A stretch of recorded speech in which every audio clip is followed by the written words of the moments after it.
Hello everyone, welcome back to my channel. पिछले part में आप लोगों ने सुना था वांग जी ने विंग को क्वेश्चन किया था आखिर वो है कौन। आखिर वो उसका हस्बैंड नहीं है, सिजुई उसका बेटा नहीं है, उसका एक भाई है। आखिर वो अब कहाँ जाए, किसके पास जाए। तो विंग कहता है, वांग जी तुम कहाँ जाओगे, तुम मेरे साथ रहोगे, मेरे पास रहोगे। भले ही हम दोनों हस्बैंड नहीं हैं, पर तुम इस घर में रह सकते हो, मैं तुम्हारा रिस्पॉन्सिबिलिटी उठा सकता हूँ। अगर मुझे तुम्हारा रिस्पॉन्सिबिलिटी मिलेगा तो मुझे अच्छा लगेगा। मैं तुम्हारा केयर करना चाहता हूँ, अब इस चीज़ की मुझे आदत पड़ चुका है। पर वांग जी कहता है, पर विंग मैं कोई बिना रिश्ता की यहाँ पर नहीं रहना चाहता।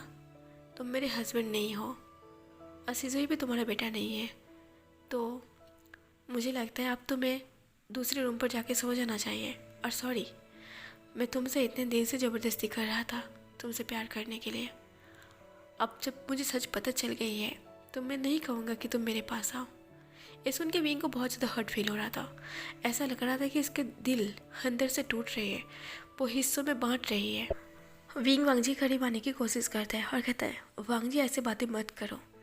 मैं इस बात से गुस्सा नहीं हूँ कि तुम मेरे करीब आने की कोशिश कर रहे थे, या तो फिर मैं इस बात से तुम्हें नफरत नहीं करता।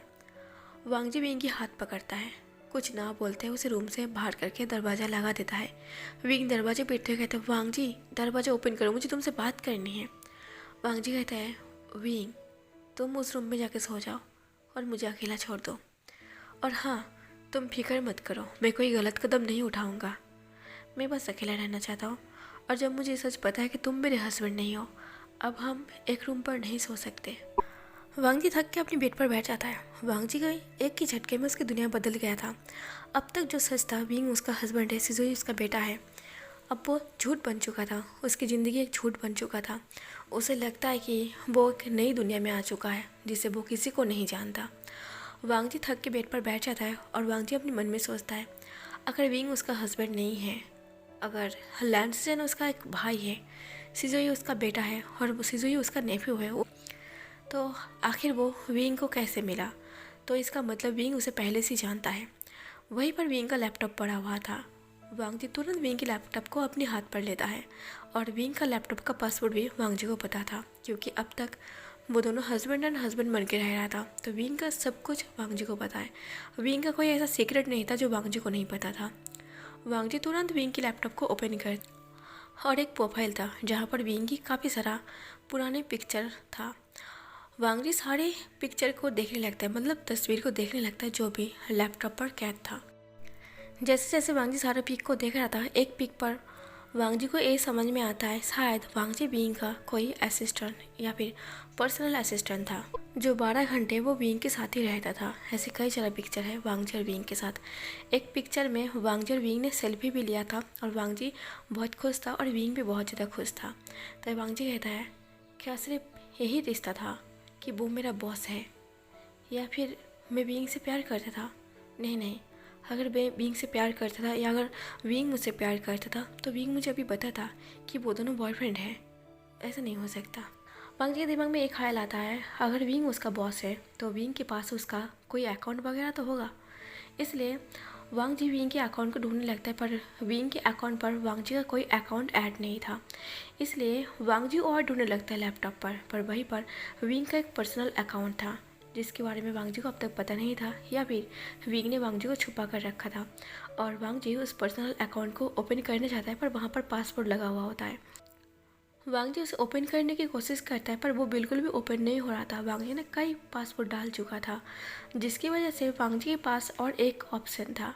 अगर एक से ज़्यादा उन्होंने कोई और गलत पासवर्ड डाला तो वो लैपटॉप भी बंद हो सकता है, मतलब लॉक हो सकता है।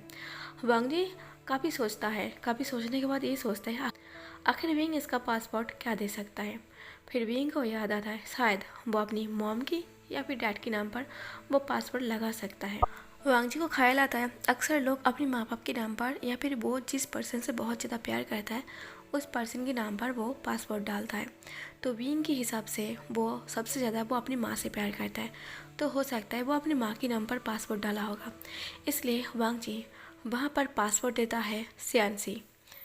जैसे वो सियानसी पासवर्ड देता है वो अकाउंट अनलॉक हो जाता है। और वांग जी बहुत ज़्यादा खुश हो जाता है। वहाँ पर उस अकाउंट पर वांग जी का अकाउंट ऐड था। वांग जी जब अपने अकाउंट को ओपन करता है, वांग जी के अकाउंट पर कई सारा ऐसा पिक्चर था जो वांग जी को थोड़े थोड़े बातें याद दिला रहा था, जैसे कि उसकी भाई के साथ उसका पिक लेना, एक हैप्पी फैमिली। वांग जी अपने अकाउंट पर बस अपनी फैमिली पिक को पोस्ट किया था। वो अपने अकाउंट पर वो इधर उधर की वो चीज़ें पोस्ट नहीं किया था। कुछ नेचर की पिक्चर, कुछ खाने की पिक्चर जैसे कोल्ड ड्रिंक्स वगैरह, कुछ शूज़, कुछ कपड़े, कुछ अपनी फैमिली और ज़्यादातर सिजोई की। मतलब वांग जी सिजोई से वो पहले से बहुत ज़्यादा प्यार करता था और उसकी भाई वो लैंसजन को भी देखता है, फिर उसकी वाइफ को भी देखता है। और जैसे वो अपनी भाई और अपनी भाभी को वो इस पिक्चर में देखता है, वांग जी के दिमाग पर एक जैसे झटका जैसा लग रहा था। उसे उसे कुछ कुछ चीज़ें याद आ रहा था। जितना जितना वो पिक्चर देख रहा था, वांग जी को थोड़ा बहुत बातें याद आने लगता है। विंग की ऑफिस ज्वाइन करना, विंग के साथ काम करना, विंग के साथ उठना बैठना, सिजोई सिजोई के साथ मस्ती करना। मतलब सिजोई सबसे ज़्यादा प्यार वो वांग जी से ही करता था। भले ही लैंसजन उसका डैड था, पर वो सबसे ज़्यादा प्यार वो अपनी अंकल वांग जी से ही करता था। और सिजोई वो बचपन से ही वांग जी को डैड कहता था। वो लैंसजन को भी डैड कहता था और वांग जी को भी डैडी। वांग जी अपने अकाउंट पर कुछ वीडियो भी पोस्ट किया था, जहाँ पर वो सिजोई के पास है, वो ब्लॉग बनाते हुए और वो अपनी भाई भाभी के साथ है खाना बनाते हुए। ऐसे छोटे छोटे मोमेंट जो हैप्पी मोमेंट हुआ करता, वांग जी कई सारा वीडियो वो पोस्ट किया था और जिसकी वजह से वांग जी की मेमोरी वापस आने में उसे हेल्प कर रहा था। और इसी तरीके से वांग जी की पूरे रात में वो वीडियो देखता रहता है, वो अकाउंट चेक करता रहता है और वांग जी को बहुत कुछ बातें वो याद भी आ जाता है। मतलब आप लोग ये भी सोच सकते हो कि वांग जी की मेमोरी वापस आ चुका था फाइनली। वांग जी और विंग की लाइफ में एक नई सुबह आता है। जैसे विंग अपने दरवाज़ा ओपन करता है, वो जल्दी से वो उस रूम पर आता है जिस रूम पर वांग जी था और वो रूम ओपन था। विंग जैसे ही उस रूम को ओपन करके अंदर आता है, देखता है कि वांग जी वहाँ पर नहीं और विंग ये देख के शॉक था। विंग को समझ में आ चुका था शायद वांग जी ने घर छोड़ दिया है, इसलिए विंग पूरे घर पर वो वांग जी को ढूंढता रहता है। आखिर में जब वांग जी नहीं मिलता, विंग पूरी तरीके से समझ लिया था कि शायद वांग जी ने घर छोड़ा है। ये सोचते विंग फिर से वो बेडरूम पर आता है और वो कुछ ढूंढने लगता है, आखिर कोई तो मैसेज छोड़ा होगा। जब वांग जी की तरफ से कोई मैसेज नहीं मिला था, विंग तुरंत वांग जी को कॉल लगाता है। जैसे ही विंग वांग जी को कॉल लगाता है, वांग जी कॉल को उठा भी लेता है। विंग कहता है, वांग जी तुम कहाँ हो, क्या तुम शॉप वगैरह करने गई हो? विंग डायरेक्टली ये नहीं पूछ पाता क्या तुमने घर छोड़ दिया है। वांग जी कहता है, नहीं बॉस, मैं शॉप वगैरह नहीं आया हूँ, मैं अपने घर वापस आया हूँ। विंग कहता है, अपने घर? वांग जी तुम्हारा दिमाग ठीक है? ये हम दोनों का घर है, ये तुम्हारा घर है, आखिर तुम कहाँ गई हो? वांग जी कहता है, बॉस मुझे अपनी याददाश्त वापस आ चुका है, इसलिए मैं अपने घर वापस आ चुका हूँ। विंग कहता है, वांग जी तुम मुझे विंग बुला सकते हो, पर तुम मुझे इसे बॉस मत कहो। वांग जी कहता है, अभी ज़रूरत नहीं है कि आप मेरे हस्बैंड बनो और हस्बैंड की रिस्पॉन्सिबिलिटी को निभाओ। मुझे ये भी याद आ चुका है कि आप मेरे बॉस हो और मैं आपका पर्सनल असिस्टेंट। बस यही रिश्ता है हम दोनों के बीच में। और जैसे कि मुझे सब कुछ याद आ चुका है, मैं सिजोई को तुम्हारी माँ के पास से लेकर मैं अपने घर वापस आ चुका हूँ। मैं अब सिजोई का और ख़ुद का ख्याल रख सकता हूँ, तो आपको परेशान होने की ज़रूरत नहीं है। और हाँ, मैं दिल से आपको शुक्रिया कहता हूँ कि आपने मुझे संभाला है और मैं उन चीज़ों के लिए भी आपसे माफ़ी मांगना चाहता हूँ जिसकी वजह से मैंने आपको परेशान की है और मेरी वजह से आपको काफ़ी परेशानी भी उठाना पड़ा है। कई सारा मीटिंग्स भी शायद आपका कैंसिल हो चुका है। तभी विंग कहता है, ऐसे मत बोलो वांग जी। वांग जी कहता है, ठीक है, मैं आपको ताना नहीं दे रही हूँ, बस मैं सच में इस बात के लिए रिग्रेट हूँ। और ऐसा बोल के वांग जी अपनी कॉल को कट कर देता है। एक ही पल में विंग की दुनिया जैसे ख़त्म हो चुका था। चाहे वांग जी उसका हस्बैंड नहीं था, पर 1 साल से वो हस्बैंड का रोल निभा रहा था, सिजोई का डैड का रोल निभा रहा था और शायद विंग अब इस बात को सच मानने लगा था। विंग के लिए सच बन चुका था, पर विंग वो अपनी मर्यादा कभी नहीं भूला था और यही वजह था कि विंग उसे दूर भागता था। पर इसका मतलब यही नहीं है कि विंग उसे हस्बैंड नहीं मानता था। बिना शादीशुदा की विंग उसे हस्बैंड और सिजोई को अपनी बेटा मानता था और ऐसा लग रहा था कि एक ही पल में उसके हस्बैंड और उसके बच्चे उसे छोड़ के चला गया। विंग पूरी तरीके से टूट गया था वांग जी के जाने के बाद। वो आज ऑफिस भी नहीं गया था, वो घर पर ही रुक गया था क्योंकि उसकी दिमाग खराब हो गया था यही सोच के कि वांग जी उसे छोड़कर चला गया। विंग पूरी तरीके से टूट के बिखर गया था और उसी वक्त विंग के पास मिस्टर सियान की कॉल आता है। विंग उस कॉल को कट कर देता है, पर मिस्टर सियान फिर से विंग को कॉल करता है।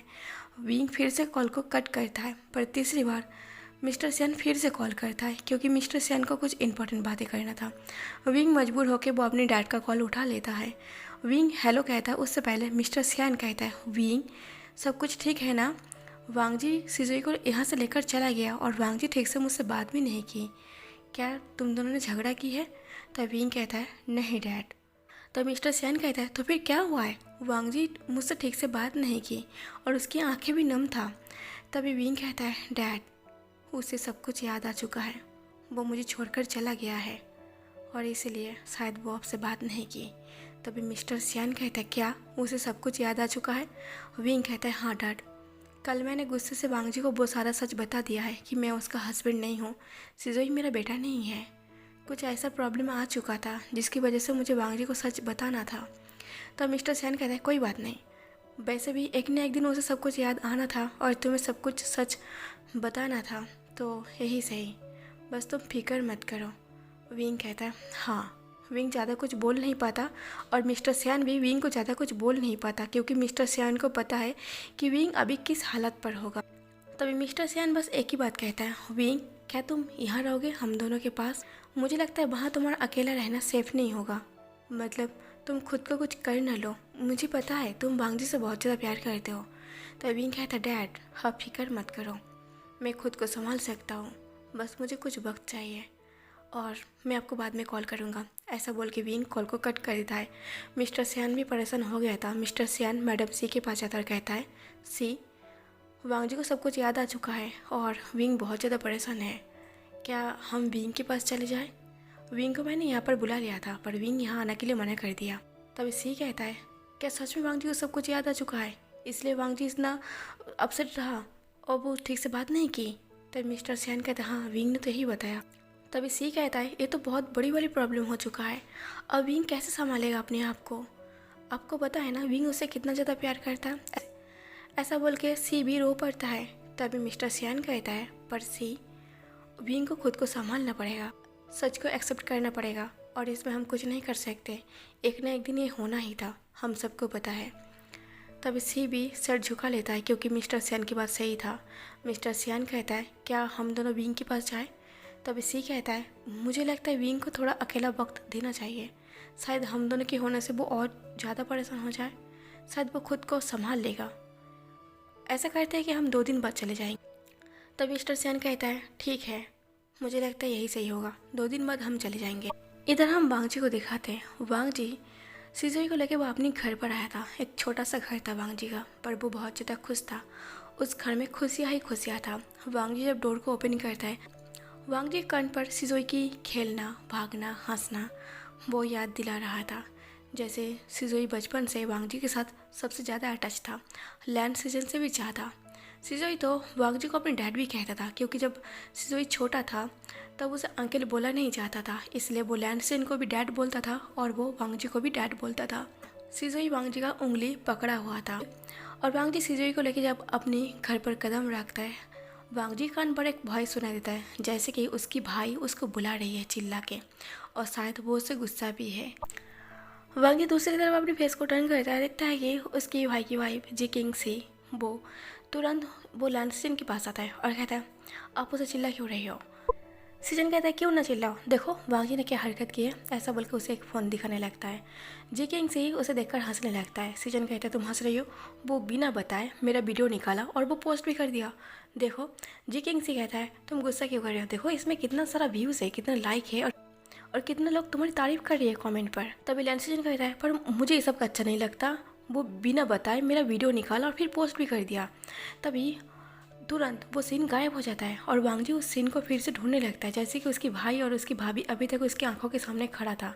वांगजी वहाँ पर जाके वो ढूंढने लगता है, वो चिल्लाने लगता है। तभी सिजुई रोते हुए वो वांगजी के पास जाता है और कहता है, डैड वो अब इस दुनिया में नहीं है। तभी वांगजी वो तुरंत घुटने टेक के बैठ जाता है सिजुई के सामने। सिजुई कहता है, डैड आपके पास मैं हूँ, विंग डैड है। तभी वांगजी विंग की नाम सुन के और रो पड़ता है क्योंकि विंग अब उसका हस्बैंड नहीं है, विंग उसका बॉस है जो उसका संभाल रहा था। उसका रिस्पॉन्सिबिलिटी अपने सर पर लिया था, उसके पास वो अब नहीं जा सकता। तभी सिजुई कहता है, डैड आपको सब कुछ याद आ गया? वांग जी रोते हुए कहता है, सिजुई तुम्हें सब कुछ पता था ना, विंग तुम्हारा डैड नहीं है? सिजुई कहता है, हाँ मुझे सब कुछ पता था, पहले से ही पता था। जब आपकी मेमोरी लॉस हो गया था तब विंग डैड ने मुझे बताया था कि ये सच हमें आपको बताना नहीं है जब तक आपको खुद से सब कुछ याद ना आ जाए। तभी वांग जी वो बस सिजुई के फेस को देख रहा था। तभी सिजुई कहता है, पर डैड आपने विंग डैड का घर क्यों छोड़ा? वो बहुत अच्छे हैं, हम दोनों को बहुत प्यार करता है, मुझे उनकी आदत हो चुका है, मैं उनके बिना नहीं रह सकता। तभी वांग जी सिजुई को संभालते कहता है, पर सिजुई वो मेरा बॉस था और मैं उसका असिस्टेंट, पर्सनल असिस्टेंट। हम दोनों के बीच में बस एक बॉस और एक एम्प्लॉय का ही रिश्ता था।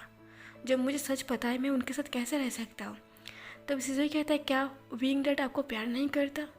वांग जी कहता है, सिजुई तुम अभी छोटे हो, हम इस बारे में बाद में बात करते हैं। वांग जी दोबारा अपने घर को ठीक करने लगता है। उसकी घर बिखरा हुआ पड़ा हुआ था, उसका घर को वो फिर से सजाना चाहता था, इसलिए वांग जी फिर से अपने घर को ठीक कर रहा था। इधर विंग इतना टूटा बिखरा हुआ था कि विंग अपने घर को सामान को तोड़ रहा था। कोई एक नई तरीके से अपना घर बना रहा था तो कोई अपना सजा सजाया घर को तोड़ रहा था। विंग घर के सामान को तोड़ फोड़ कर रहा था। जितना उसे वांग जी की और सिजुई की याद आ रहा था, वो इस बात को एक्सेप्ट नहीं कर पा रहा था कि वांग जी और सिजुई उसके पास नहीं है, वो दोनों उसका फैमिली का मेम्बर नहीं है। वांग जी उसे छोड़कर चला गया, क्यों? और विंग उसे क्यों मना नहीं रहा? विंग इसे क्यों नहीं बता रहा कि वो उससे प्यार करता है? विंग मजबूर है क्योंकि विंग नहीं बता सकता कि वो उससे प्यार करता है। विंग घर का सामान तोड़ फोड़ करके वो रात के टाइम वो ड्रिंक कर रहा था और वांग जी घर को सजा के वो थक चुका था, अपनी बेड पर सोया हुआ था सिजुई को लेके। वांग जी ने अपनी आंखें बंद करके वो पुरानी बातों को याद करने लगता है कि उसकी लाइफ पहले कैसा था। और विंग ड्रंक होके वो अपनी पुरानी बातों को याद कर रहा था कि वांग जी के साथ उसकी फर्स्ट मुलाकात कैसे हुआ था और वो क्यों जाके ये नहीं बता पा रहा कि वो वांग जी से प्यार करता है। आखिर उन दोनों का प्यार कैसा है? दोनों तरफ से वो पुरानी बातों को याद कर रहा था। विंग एक बहुत बड़ा बिजनेसमैन था, वो कामयाब था और विंग केयरिंग भी है, सुलझा हुआ इंसान है, सबसे अच्छे से बात करता है, एम्प्लॉय को रिस्पेक्ट देता है और एम्प्लॉय के साथ उसका अच्छा कनेक्ट है। और वांग जी एक छोटे से फैमिली से बिलोंग करता है। वांग जी का एक छोटा सा फैमिली है जो हंसता खेलता हुआ वो काफ़ी खुश था अपनी फैमिली से। उसके पास बचपन से ही मॉम डैड नहीं था, पर उसके पास उसका भाई, उसका भाभी था, उसका एक नेफ्यू था जिसके साथ वांग जी बहुत ज़्यादा खुश था। वो पूरा दिन वो घर पर ही रहता था, वो जॉब ढूंढने की कोशिश करता था, यहाँ वहाँ वो इंटरव्यू के लिए पोस्ट करता था, इंटरव्यू पर जाता था, पर उसे जॉब नहीं मिलता था। वांग जी को एक अच्छी जॉब की तलाश था और वांग जी फ्री टाइम में वो ब्लॉग बनाता रहता था, रील बनाता रहता था। वो उसका टाइम पास के लिए, अपनी खुद की एंटरटेनमेंट के लिए वो ये सब कुछ करता था। वांग जी एक खुशहाल ज़िंदगी जीता था, वो बहुत खुश था अपनी लाइफ में। भले ही उनका लाइफ छोटा सा था, वो मिडिल क्लास फैमिली से था, पर वो बहुत ज़्यादा खुश था। उसे कभी ऐसा नहीं लगा था कि उसके पास कुछ चीज़ की कमी है। बस उसे एक अच्छा सा जॉब चाहिए था जो अपनी भाई की, अपनी भाभी की और अपनी नेफू की वो मदद कर सके, उसकी रिस्पॉन्सिबिलिटी वो थोड़ा सा ले सके। और वांग जी को एक दिन विंग की ऑफिस पर एक जॉब भी मिल जाता है और वांग जी को विंग की ऑफिस पर जॉब करते हुए कम से कम 3 महीने हो गया था, पर वांग जी ने एक बार भी एक दूसरे के साथ मुलाकात नहीं किया था क्योंकि वांग जी ऊपर की फ्लोर पर काम करता था और ऊपर की फ्लोर पर जो भी सारे एम्प्लॉय काम करता वो सारा देख रेख विंग की सीओ करता था और वांग जी को हमेशा काम उसके सीओ से था और वांग जी हमेशा उससे सीओ से मुलाकात होता था। वांग जी की मुलाकात विंग से कभी नहीं हुआ था और इस बात को तो 3 महीने भी दिया था। अक्सर वांग जी की मुलाकात विंग की असिस्टेंट से भी होता है और विंग की मैनेजर से भी होता है, पर विंग से कभी नहीं हुआ था।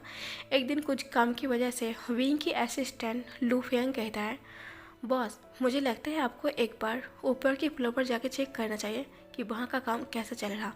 तब विंग कहता है, क्यों? वो हमारे ऑफिस के सीईओ संभालता है, हमारा मैनेजर भी संभालता है, क्या कुछ गड़बड़ हुआ है? तब विंग की असिस्टेंट, पर्सनल असिस्टेंट वो लियो फेंग कहता है, पर बॉस मुझे लगता है कि एक बार आपको चेक कर लेना चाहिए। मतलब आप इतने बड़े बिजनेसमैन हो, आप इतना अच्छे से अपने ऑफिस संभालते हो, मुझे लगता है सब लोग बहुत अच्छे से काम कर रही है और आपको अपने सीईओ पर, अपने मैनेजर पर पूरा भरोसा है, पर मुझे लगता है कि आपको आंखें बंद करके नहीं रहना चाहिए। कभी कभार आपको चेक भी कर लेना चाहिए, कम से कम साल में एक बार तो चेक कर ही लेना चाहिए। तभी विंग कहता है, शायद मैंने अगले साल एक बार चेक किया था और मेरा काम हमेशा ठीक रहता है, इसलिए मैंने कभी नहीं चेक किया। तभी लियो फेंग कहता है, मुझे जितना समझाना था आपकी पर्सनल असिस्टेंट होके मैंने समझा दिया, बाकी आपकी मर्ज़ी। विंग कहता है चलो फिर मैं थोड़ा फ्री हूँ तो थोड़ा ऑफिस ही घूम लेते हैं, खुद का ऑफिस। ऐसा बोल के विंग ऊपर की फ्लोर पर जाता है और सारे एम्प्लॉय को काम करते हुए देखता है। तभी विंग की मुलाकात उसके सीईओ से होता है। तभी ऑफिस के सीईओ कहता है बॉस आप यहाँ पर। तभी विंग कहता है हाँ मैं ऐसे ही आया था, घूमने आया था, क्योंकि विंग उसे बताना नहीं चाहता था कि वो चेक करने आया है, क्योंकि विंग को अपने एम्प्लॉय पर पूरा भरोसा था और वो उसे ऐसे बता के उसे अपसेट नहीं करना चाहता था। तभी सीईओ कहता है अच्छा ठीक है आप देख लीजिए। ऐसा बोल के विंग सारे एम्प्लॉय को देख रहा था और वो सीईओ के साथ और अपने मैनेजर के साथ और अपनी पर्सनल असिस्टेंट के साथ वो तीनों के साथ बात कर रहा था।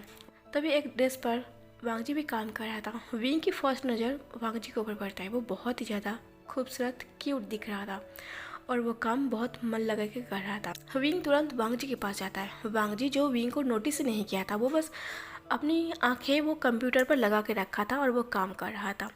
विंग तुरंत जाके वो डेस्क पर ठकठकाता है, जिसकी वजह से वांगजी अपनी आंखें ऊपर करता है।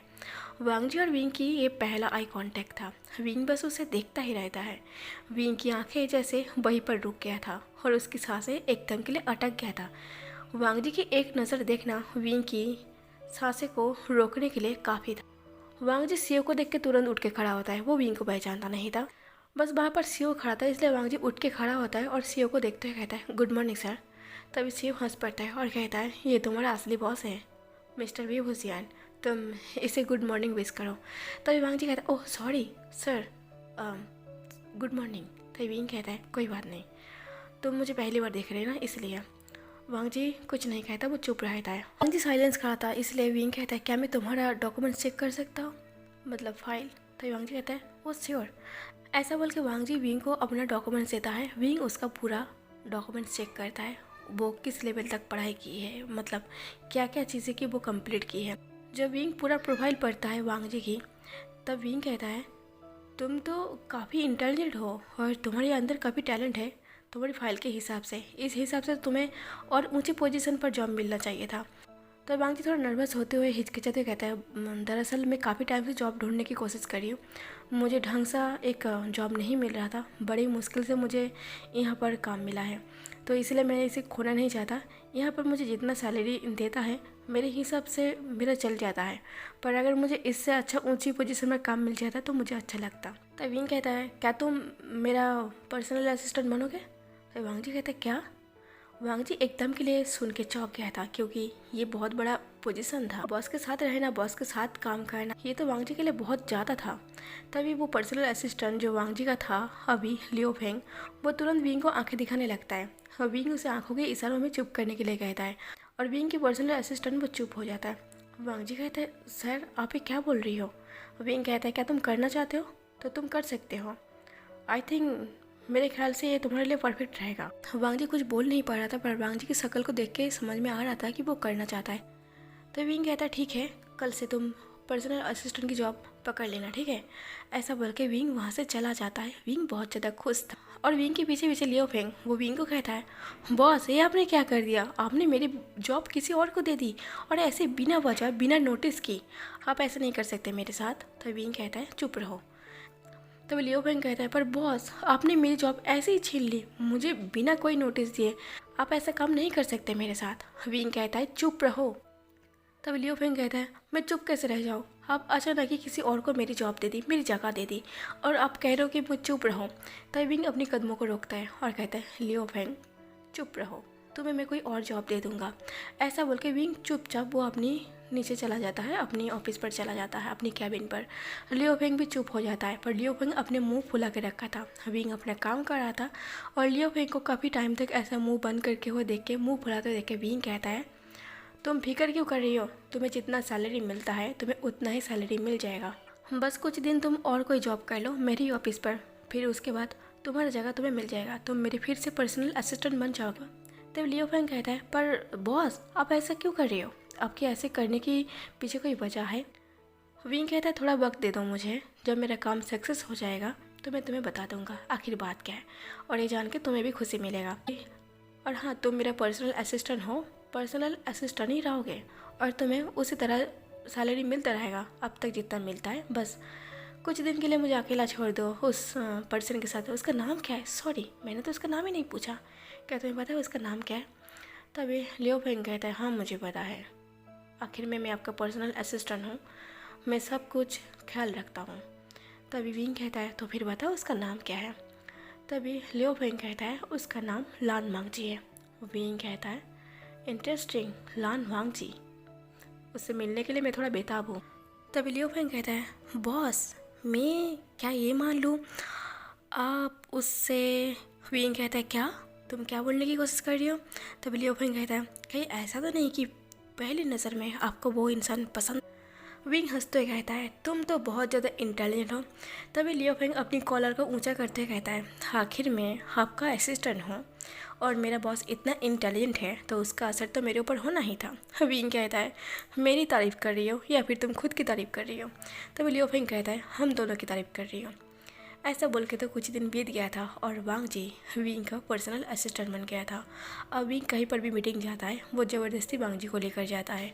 अगर वो डिनर भी करने जाता है तो वो वांग जी को साथ पर लेकर जाता है। मतलब वो वांग जी को कभी भी अकेला नहीं छोड़ता। वो वांग जी के पीछे इतना पागल हो गया था, वो वांग जी से बहुत ज़्यादा प्यार करने लगा था और उसे अच्छा लगता था कि वांग जी जब उसके साथ रहता था। और सबसे इम्पॉर्टेंट बात, जब विंग वांग जी से कुछ काम बोलता था और वांग जी जब फाइल को पढ़ के वो विंग को बताने लगता था, विंग बस वांग जी के फेस को ही एडमायर करता था। शायद उसके दिमाग में वो बात नहीं घुसता था जो वांग जी बोलता था, जो एक्सप्लेन करता था, पर वो अच्छे से वो वांग जी के फेस को पढ़ने लगता था। फिर आखिर में जब वांग जी ये कहता था, क्या बॉस आपने सुना है?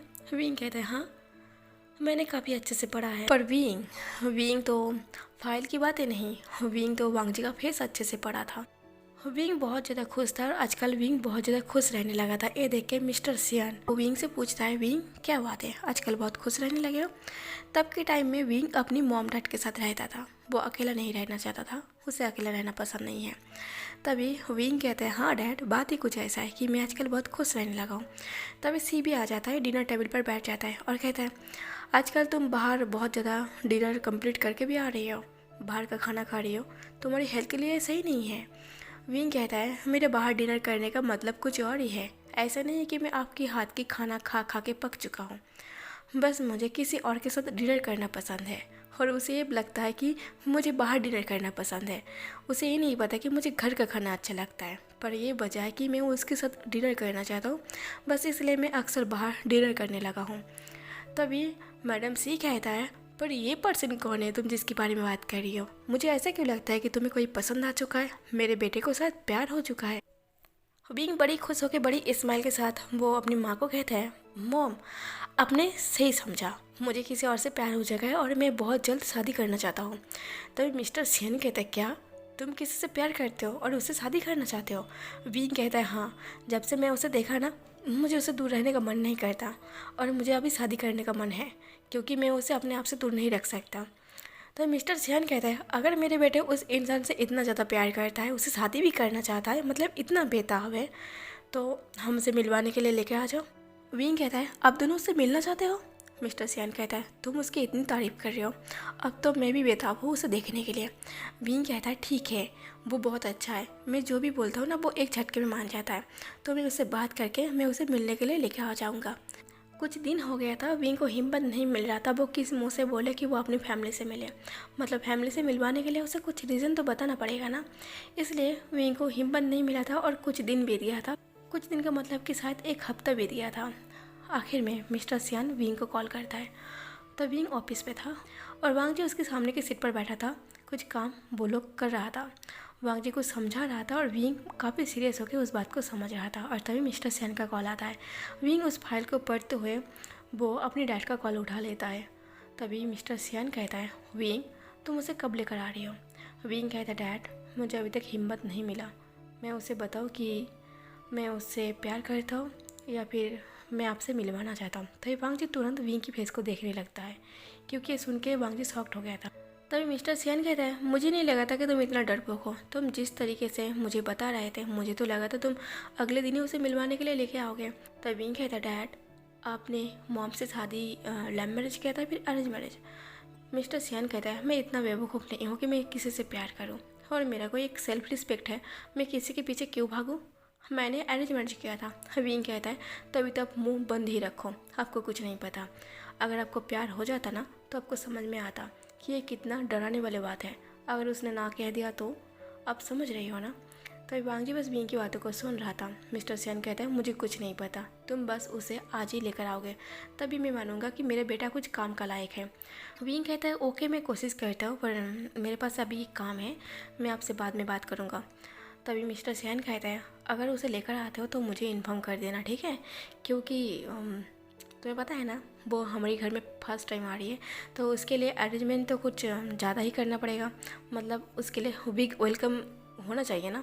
तो विंग कहते हैं इतना खुश मत हो जाओ, अभी तक उसे प्रपोज नहीं किया है। मिस्टर सियान कहता है वो तुम देख लो, मैं नहीं जानता। ऐसा बोल के मिस्टर सियान कॉल कट कर देता है और विंग एक गहरी सांसें छोड़ता है, जिसकी वजह से लग रहा था कि विंग कुछ परेशान है। वांग जी कहता है बॉस आपको कोई परेशानी है? मुझे जितना पता चला है आप किसी से प्यार करते हो और आप उसे बता नहीं पा रहे हो, मतलब आपकी फैमिली शायद कुछ बात को लेकर आपके साथ ज़बरदस्ती कर रही है। विंग तुरंत वो फिर से डेस्क पर आ जाता है, थोड़ा वांग जी की तरफ झुकते हैं और उसके फेस को देखते हुए कहता है मेरी आंखों में तुम्हें क्या दिख रहा? वांग जी कहता है आपकी आंखों में प्यार दिख रहा किसी के लिए। विंग कहता है अच्छा, तो तुम्हें प्यार दिख रहा, तुम्हें ऐसा लगता है मैं किसी से प्यार करता हूँ? वांग जी कहता है मुझे आज से पहले तो नहीं लगा, आप ऐसे बेकार के सवाल मत करो। सॉरी सर, मुझे आपसे ऐसे बात नहीं करना चाहिए, पर आपने कॉल पे बताया ना तो मैंने सुन लिया। हाँ, आपने मेरे सामने ये पर्सनल बातें की। तो विंग वांग जी की आंखों में देखते हैं और उसके फेस को देखते हुए विंग कहता है मैं किसी से प्यार करता हूँ और मैं उसे बता नहीं पा रहा, पर मैंने अपने घर वालों को बता दिया है और वो जिद पर अड़ चुका है कि मैं उसे डिनर पर ले जाऊँ मेरे घर पर। वो लोग मिलना चाहता है और ज़बरदस्ती कर रही है कि मैं आज ही लेकर जाऊँ। अब तुम मुझे बताओ अब मैं क्या करूँ? मेरे पास वो पर्सन नहीं है जिससे मैं प्यार करता हूँ, अभी तक मैंने प्रपोज भी नहीं किया है, मेरे पास हिम्मत भी नहीं है और मेरे डैड बोल रहे कि मैं आज ही लेकर जाऊँ। मैं किस तरह उसे हेल्प कर सकता हूँ, क्या तुम मुझे बता सकते हो? वांग जी कहता है इस बार तो मुझे भी आइडिया नहीं है, क्या आप अपने डैड को मना नहीं कर सकते? विंग की आंखें अभी तक वांग जी की आंखों पर था। विंग वांग जी की आंखों में देखते कहता है तुम्हारे सामने ही बात हुआ था, मेरी डैड जिद पर अड़ा है कि मुझे आज ही उसे लेकर जाना है। तभी वांग जी कहता है सर अब मैं क्या ही बोलूँ, ये आपकी पर्सनल मैटर है। विंग कहता है क्या तुम मेरी हेल्प करोगे? वांग जी कहता है अब मैं कैसे हेल्प कर सकता हूँ, अब बताओ, अगर मैं आपका हेल्प कर सकता हूँ तो मैं क्यों ना करूँ? विंग कहता है क्या तुम मेरे साथ चलोगे मेरे घर पर डिनर के लिए? वांग जी कहता मैं कैसे जा सकता हूँ, वो तो आपके बॉयफ्रेंड को जाना चाहिए था ना। तभी विंग कहता है मेरे पास अभी मेरा बॉयफ्रेंड नहीं है, मैंने उसे प्रपोज नहीं किया, तो तुम ही चलो। मैं अपने डैड को झूठ बोल दूंगा कि तुम मेरा बॉयफ्रेंड हो, क्या तुम कुछ टाइम के लिए मेरा बॉयफ्रेंड बनना चाहोगे? तो वांग जी कहता है सर ये आप क्या बोल रही हो, और जिस दिन आपको डैड को पता चलेगा कि मैं आपका बॉयफ्रेंड नहीं हूँ और कोई और आपका बॉयफ्रेंड है, फिर वो आप पर गुस्सा करेगा।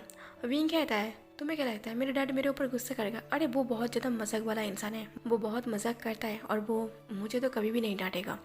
मैं उसे बाद में बोल दूंगा कि तब मेरे पास मेरा बॉयफ्रेंड नहीं था, मैंने प्रपोज नहीं कर पाया था और आप जिद पर अड़ गए थे तो मैंने झूठ बोल दिया। वांग जी सोच में पड़ जाता है। वांग जी को सोचते देख के विंग कहता है तुम मेरा असिस्टेंट हो और मैं तुम्हारा बॉस हूँ, अगर मैं तुम्हें कोई काम बोल रही हूँ तो तुम्हें करना चाहिए। वांग जी कुछ सोच के कहता है ठीक है।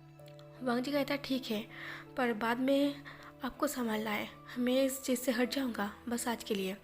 विंग कहता है तुम आज के लिए ही मान जाओ, यही मेरा काफ़ी है। जैसे कि विंग और वांग जी ने डिसाइड किया था कि वो दोनों विंग की घर पर जाकर डिनर करेगा, मतलब विंग की पेरेंट्स से मिलेगा। और वांग जी इस चीज़ से थोड़ा नर्वस हो रहा था और वो थोड़ा डर रहा था कि वो कैसे बात करे, वो उसे विंग के बारे में कुछ नहीं पता और अगर विंग के बारे में कुछ पूछ लिया तो वो क्या बताएगा। और इसी कन्फ्यूज़ में वांग जी पूरा दिन बिजी रहता है कि आखिर वो क्या करे। वो डरा डरा था और विंग इस बात को समझ भी पा रहा था और विंग को मन ही मन हंसी भी आ रहा था कि वो जिससे प्यार करता है वो उसी को साथ पे लेकर जा रही है, उसे झूठ बोल के। उसे पता भी नहीं है कि वो उससे प्यार करता है। पर विंग तो बहुत ज़्यादा खुश था कि वो वांग जी को अपने साथ पर घर पर लेके जाने वाला। 2 घंटे विंग घर जाने से पहले, उसके 2 घंटे पहले वो वांग जी को बताता है वांग जी तुम घर जाओ और अच्छे से रेडी हो जाओ, मैं तुम्हें तुम्हारे घर से पिकअप कर लूँगा। वांग जी कहता है ठीक है। ऐसा बोल के वांग जी भी वो घर चला जाता है। वांग जी के जाने के बाद विंग इतना लाउड स्माइल कर रहा था। विंग की लाउड स्माइल देख के उसकी पर्सनल असिस्टेंट वो विंग के पास आता है और कहता है, बॉस आप इतना हंस क्यों रही हो? विंग कहता है, कुछ नहीं, मैं बस ऐसे ही हंस रही हूँ, मुझे बहुत मज़ा आ रही है। तभी लियू फेंग कहता है, बॉस आप भी ना क्या क्या हरकतें करते रहते हो। विंग कहता है, तुम समझोगे नहीं। विंग तुरंत अपनी डैड को कॉल करता है और कहता है, डैड मैं अपनी बॉयफ्रेंड को लेके आपके पास आ रही हूँ, आपसे मिलवाने के लिए और माँ से मिलवाने के लिए। आप दोनों बस तैयार रहना। विंग कहता है, पर डैड आपको एक प्रॉमिस करना पड़ेगा, आप उसे ये नहीं बताओगे कि मैं उससे प्यार करता हूँ। मैंने उसे कहा है कि मैं किसी और से प्यार करता हूँ और बस मैं उसे कुछ टाइम के लिए अपना बॉयफ्रेंड बना के आपके पास लेके जा रही हूँ। उसे झूठ बोला है मैंने। तभी मिस्टर सियान कहता है, पर विंग तुम उसे प्रपोज क्यों नहीं कर देते? मैं बेताब हूँ ये जानने के लिए आखिर तुम दोनों एक दूसरे को डेट करोगे या फिर नहीं, क्योंकि तुम उससे प्यार करते हो और तुम जिससे प्यार करते हो मुझे उससे प्यार है। तभी विंग कहता है, डैड आपको पता है ना मैं उससे बहुत ज़्यादा प्यार करता हूँ और मैं उसे स्पेशल तरीके से प्रपोज़ करना चाहता हूँ। मैं ऐसी हड़बड़ी में उसे प्रपोज़ नहीं करना चाहता और प्रपोज़ करने के लिए मुझे थोड़ा हिम्मत की भी ज़रूरत है। तभी मिस्टर सियान कहता है, ठीक है जैसे तुम्हें सही लगे। ऐसा बोल के कॉल कट कर देता है और विंग 2 घंटे बाद वांग जी को उसके घर में पिकअप करने आता है। जब वांग जी रेडी होके वो घर से निकल रहा था तब लैन सीजन उसके रास्ते को काटते कहता है, वांग जी तुम कहाँ जा रही हो? तुम ऑफिस से आ गए हो ना? तो वांग जी कहता है, सॉरी भैया मैं आपसे बोलना भूल गया, मैं अपनी बॉस के साथ उसके घर पर जा रही हूँ डिनर के लिए। ये बात सुनकर लैंसेजन हैरान हो जाता है। लैंसेजन कहता है, तुम अपनी बॉस के साथ उसके घर पर जा रही हो डिनर के लिए? ये कुछ ज़्यादा नहीं है? बॉस के साथ रिलेशनशिप उसके ऑफिस तक ही होना चाहिए। वांग जी कहता है, भाई मेरा बॉस बहुत ज़्यादा अच्छा है और मैं उसके ऊपर भरोसा करती हूँ। और दूसरी बात उनको एक प्रॉब्लम हो चुका है, वो किसी से प्यार करता है और वो उन्हें प्रपोज अभी तक नहीं कर पाया और शायद वो अभी इस कंट्री में भी नहीं है। मेरे ख्याल से उसने ऐसा ही कुछ बोला होगा और उनकी जो डैड है वो जिद पर अड़ चुका है, वो उससे आज ही मिलना चाहता है। तो वो बस मुझे कुछ टाइम के लिए है। लैंसेजन कहते हैं, कुछ टाइम के लिए? इसका मतलब कुछ टाइम के लिए तुम अपनी बॉस के बॉयफ्रेंड बन रही हो? वांग जी कहता है, मेरा बॉस है, मैं मना नहीं कर पाया। लैंसेजन कहता है, क्या तुम्हें अपनी बॉस पर भरोसा है ना? तब वांग जी कहता है, हाँ भैया मुझे अपनी बॉस पर पूरा भरोसा है, वो सच में बहुत अच्छा इंसान है। लैंसेजन कहता है, तो फिर ठीक है पर अपना ख्याल रखना। ऐसा बोलकर लैंसेजन भी उसे भेज देता है।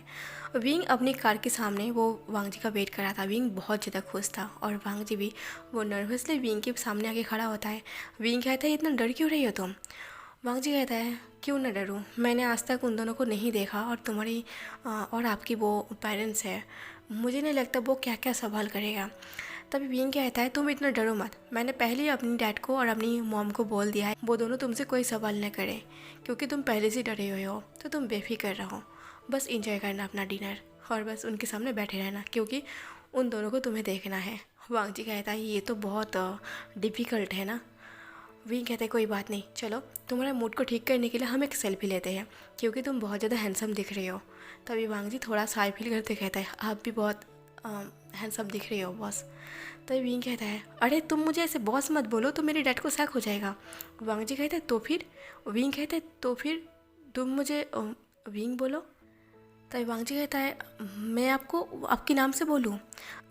तब विंग कहता है, अरे वांग जी जब तक तुम मुझे बॉयफ्रेंड मान रही हो तब तक तो तुम मेरा नाम ले ही सकते हो, अगर तुम बॉस बोलोगे तो मेरे डैड को शक हो जाएगा। तभी विंग कहता है, ओके बॉस। विंग कहता है, अभी से बोलो नहीं तो तुम्हें याद नहीं रहेगा। तभी वांग जी कहता है, ओके विंग अब ठीक है।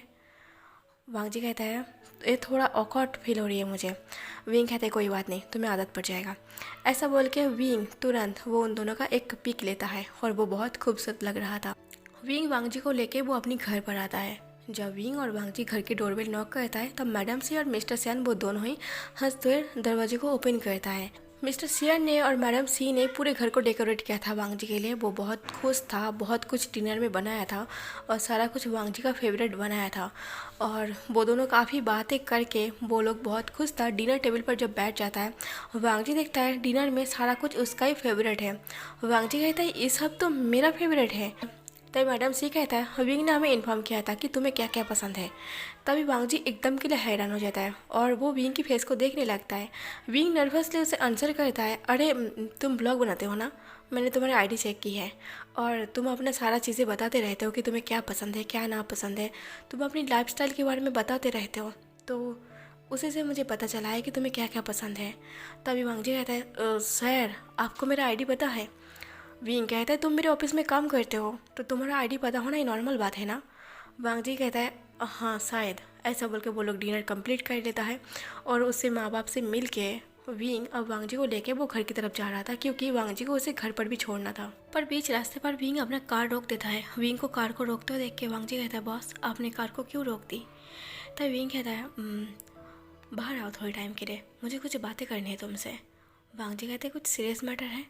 विंग कहता है नहीं। जब विंग और वांग जी कार से बाहर आता है, विंग कहता है ये जगह दरअसल मुझे काफ़ी सुकून देता है, काफ़ी साइलेंस है यहाँ पर और यहाँ पर कोई आता जाता नहीं है, एक खाली सड़क है। तभी वांग जी कहता है पर इस सड़क में हमेशा लोग आता जाता रहता है। तभी विंग कहता है हाँ क्योंकि अब तुम वक्त देख रही हो, अभी आधी रात का टाइम है और इस वक्त पूरा सड़क खाली रहता है। जब मैं कभी कभार ऑफिस से लेट नाइट घर जाता हूँ तो मैं कभी कभार यहाँ पर रुक जाता हूँ, क्योंकि यहाँ पर खड़े रहने से और मुझे थोड़ा बहुत सुकून मिलता है, मेरा थकान जो है वो काफ़ी हद तक ख़त्म हो जाता है। वांग जी कहता है अच्छा तो आप थक गए हो मुझे बॉयफ्रेंड बनाते बनाते, ऐसा बोल के वांग जी हंस पड़ता है। विंग को ये फ़नी लगा था। विंग कहता है नहीं मैं ऐसे कभी नहीं कर सकता और नहीं कभी बोल सकता कि मैं थक चुका हूँ। वांग जी कहता है तो आप मुझे बॉयफ्रेंड बनाते बनाते थक नहीं जाओगे, जिस दिन आपका बॉयफ्रेंड आ जाएगा ना तब आप ये बोलोगे। मुझे पता है आप मेरे दिल को तोड़ना नहीं चाहते, इसलिए बस बोल रही हो कि आप थक नहीं जाओगे। तब विंग कहता है शायद ऐसा ही। विंग और वांग जी कुछ टाइम के लिए साइलेंस हो जाता है, थोड़ा सा ऑकवर्ड भी फील हो रहा था। तभी विंग फाइनली वो वांग जी कहता है दरअसल मुझे तुम्हें कुछ बताना था। तभी वांग जी कहता है हाँ बताइए। विंग जब अपनी गले को ठीक करके वो वांग जी को प्रपोज करने ही वाला था, पर उससे पहले विंग अपनी जेब के अंदर हाथ डालता है। वो एक रिंग लेकर आया था, पर विंग उस रिंग को निकालता उससे पहले वांग जी के एक कॉल रिंग होता है। वांग जी जब उस कॉल को देखता है वांग जी बहुत ज़्यादा खुश हो जाता है और वांग जी उस कॉल को उठाते हुए कहता है अरे तुमने मुझे इस वक्त कॉल क्यों किया। ऐसा बोल के वांग जी विंग से पीछे मुड़ गया था और विंग उस रिंग को निकाल के वो देखने लगता है। तभी वो पर्सन कहता है मैं तुम्हें मिस कर रहा था। तभी वांग जी कहता है तुम मुझे मिस कर रहे थे, पर शायद हमने 3 घंटे पहले कॉल पर बात किया था जब मैं घर से निकल रहा था। तब वो पर्सन कहता है तुम अपनी बॉस की बॉयफ्रेंड बन के तुम डिनर पर गए हो, पर ये मत भूलना कि तुम्हारा एक बॉयफ्रेंड है। वांग जी कहता है अरे ये बात मैं कैसे भूल सकता हूँ कि मेरा एक बॉयफ्रेंड है। ये बात सुन के विंग अचानक से चौंक जाता है। तभी वो पर्सन कहता है अच्छा है तुम इस बात को नहीं भूले कि तुम्हारा एक बॉयफ्रेंड है। मुझे डर है किसी दिन मुझे ये ना सुनने के लिए मिल जाए कि तुम मुझे ब्रेकअप करके तुम अपनी बॉस के साथ डेट कर रही हो। वांग जी कहता है डरो मत, मैं तुमसे बहुत ज़्यादा प्यार करता हूँ, मैं ऐसे किसी से प्यार नहीं कर सकता। तभी वो पर्सन कहता है अरे मैं तो मजाक कर रहा था, तुम सीरियस मत हो। तभी वांग जी कहता है आई लव यू, मैं तुमसे बहुत ज़्यादा प्यार करता हूँ, इस बात को मत भूलना। ये सुन के विंग की कदम एकदम के लिए रुक जाता है। उसे ऐसा लग रहा था कि उसके पैरों तले ज़मीन खिसक गया है कि वांग जी किसी से प्यार करता है। विंग तुरंत हैरान हो जाता है और विंग की आंखें नम पड़ जाता है। वो पर्सन कहता है अब तुम कहाँ हो। वांग जी कहता है मेरा बॉस मुझे घर पर छोड़ने वाला है। तभी वो पर्सन कहता है तो फिर ठीक है हम बाद में बात करते हैं। ऐसा बोल के वो पर्सन कॉल को कट कर देता है और वांग जी के फेस पर एक बड़ी वाली स्माइल था। विंग तुरंत उस रिंग को, वो एक पुल पे खड़ा था, मतलब सड़क के पुल पे खड़ा था, वो उस रिंग को झटक से वो फेंक देता है ताकि वांग जी उसे देख ना ले, क्योंकि विंग को समझ में नहीं आ रहा था कि उस रिंग को वो कैसे छुपाए, अपनी जेब के अंदर रख ले या फिर नीचे फेंक। पर विंग को कुछ समझ में नहीं आया था। वो तुरंत ही वांग जी देख ना ले उसके मुड़ने से पहले वो उस रिंग को ऊपर से नीचे फेंक देता है और विंग तुरंत अपनी आंखों को भी पोंछ लेता है, क्योंकि उसकी आंसू बस बरसने ही वाला था। तभी वांग जी पीछे मुड़ के कहता है सॉरी बॉस, मेरा बॉयफ्रेंड का कॉल आ गया था। तभी विंग कहता है तुम्हारा बॉयफ्रेंड, तुम किसी से प्यार करते हो। वांग जी कहता है हाँ मैं किसी से प्यार करता हूँ और वो भी मुझसे बहुत ज़्यादा प्यार करते हैं और हम दोनों बहुत जल्द इंगेजमेंट भी करने वाले हैं। तभी विंग कहता है इंगेजमेंट करने वाले हो, पर तुमने बताया नहीं कि तुम किसी से प्यार करते हो। तो वांग जी कहता है जैसे मुझे आज पता चला कि आप किसी से प्यार करते हो, वैसे मुझे कभी मौका नहीं मिला और मुझे नहीं लगा कि इतना ज़रूरी है कि मुझे आपको बताना चाहिए। विंग हंसते हुए कहता है हाँ ये ज़रूरी नहीं है कि एक बॉस को पता होना चाहिए कि उसकी एम्प्लॉय किसी को डेट कर रही है, मैं भी ना क्या क्या बातें करता हूँ। ऐसा बोल के विंग इतना कूल दिखा रहा था कि वो बहुत कूल है।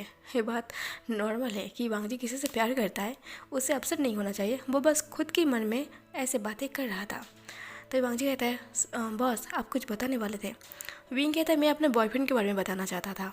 मैं अपनी बॉयफ्रेंड से बहुत ज़्यादा प्यार करता हूँ, वो इस कंट्री से बाहर है और तुमने मेरी हेल्प की मेरी बॉयफ्रेंड बन के, इसके लिए तुम्हें शुक्रिया। तो वांग जी कहता है कोई बात नहीं, मैं आपका एम्प्लॉय हूँ, ये मेरा काम है। विंग कहता है काम शायद तुमने सही कहा, एक काम है तुम्हारा। ऐसा बोल के विंग कहता है चलो मैं तुम्हें घर छोड़ देता हूँ। विंग उस दिन बड़ी मुश्किल से अपने आंसू को कंट्रोल किया था और वांग जी को उसके घर पर छोड़ के वो अपने घर आया था। उस दिन भी विंग इसी तरह रो रहा था। विंग अपनी फ्लैशबैक से बाहर आता है।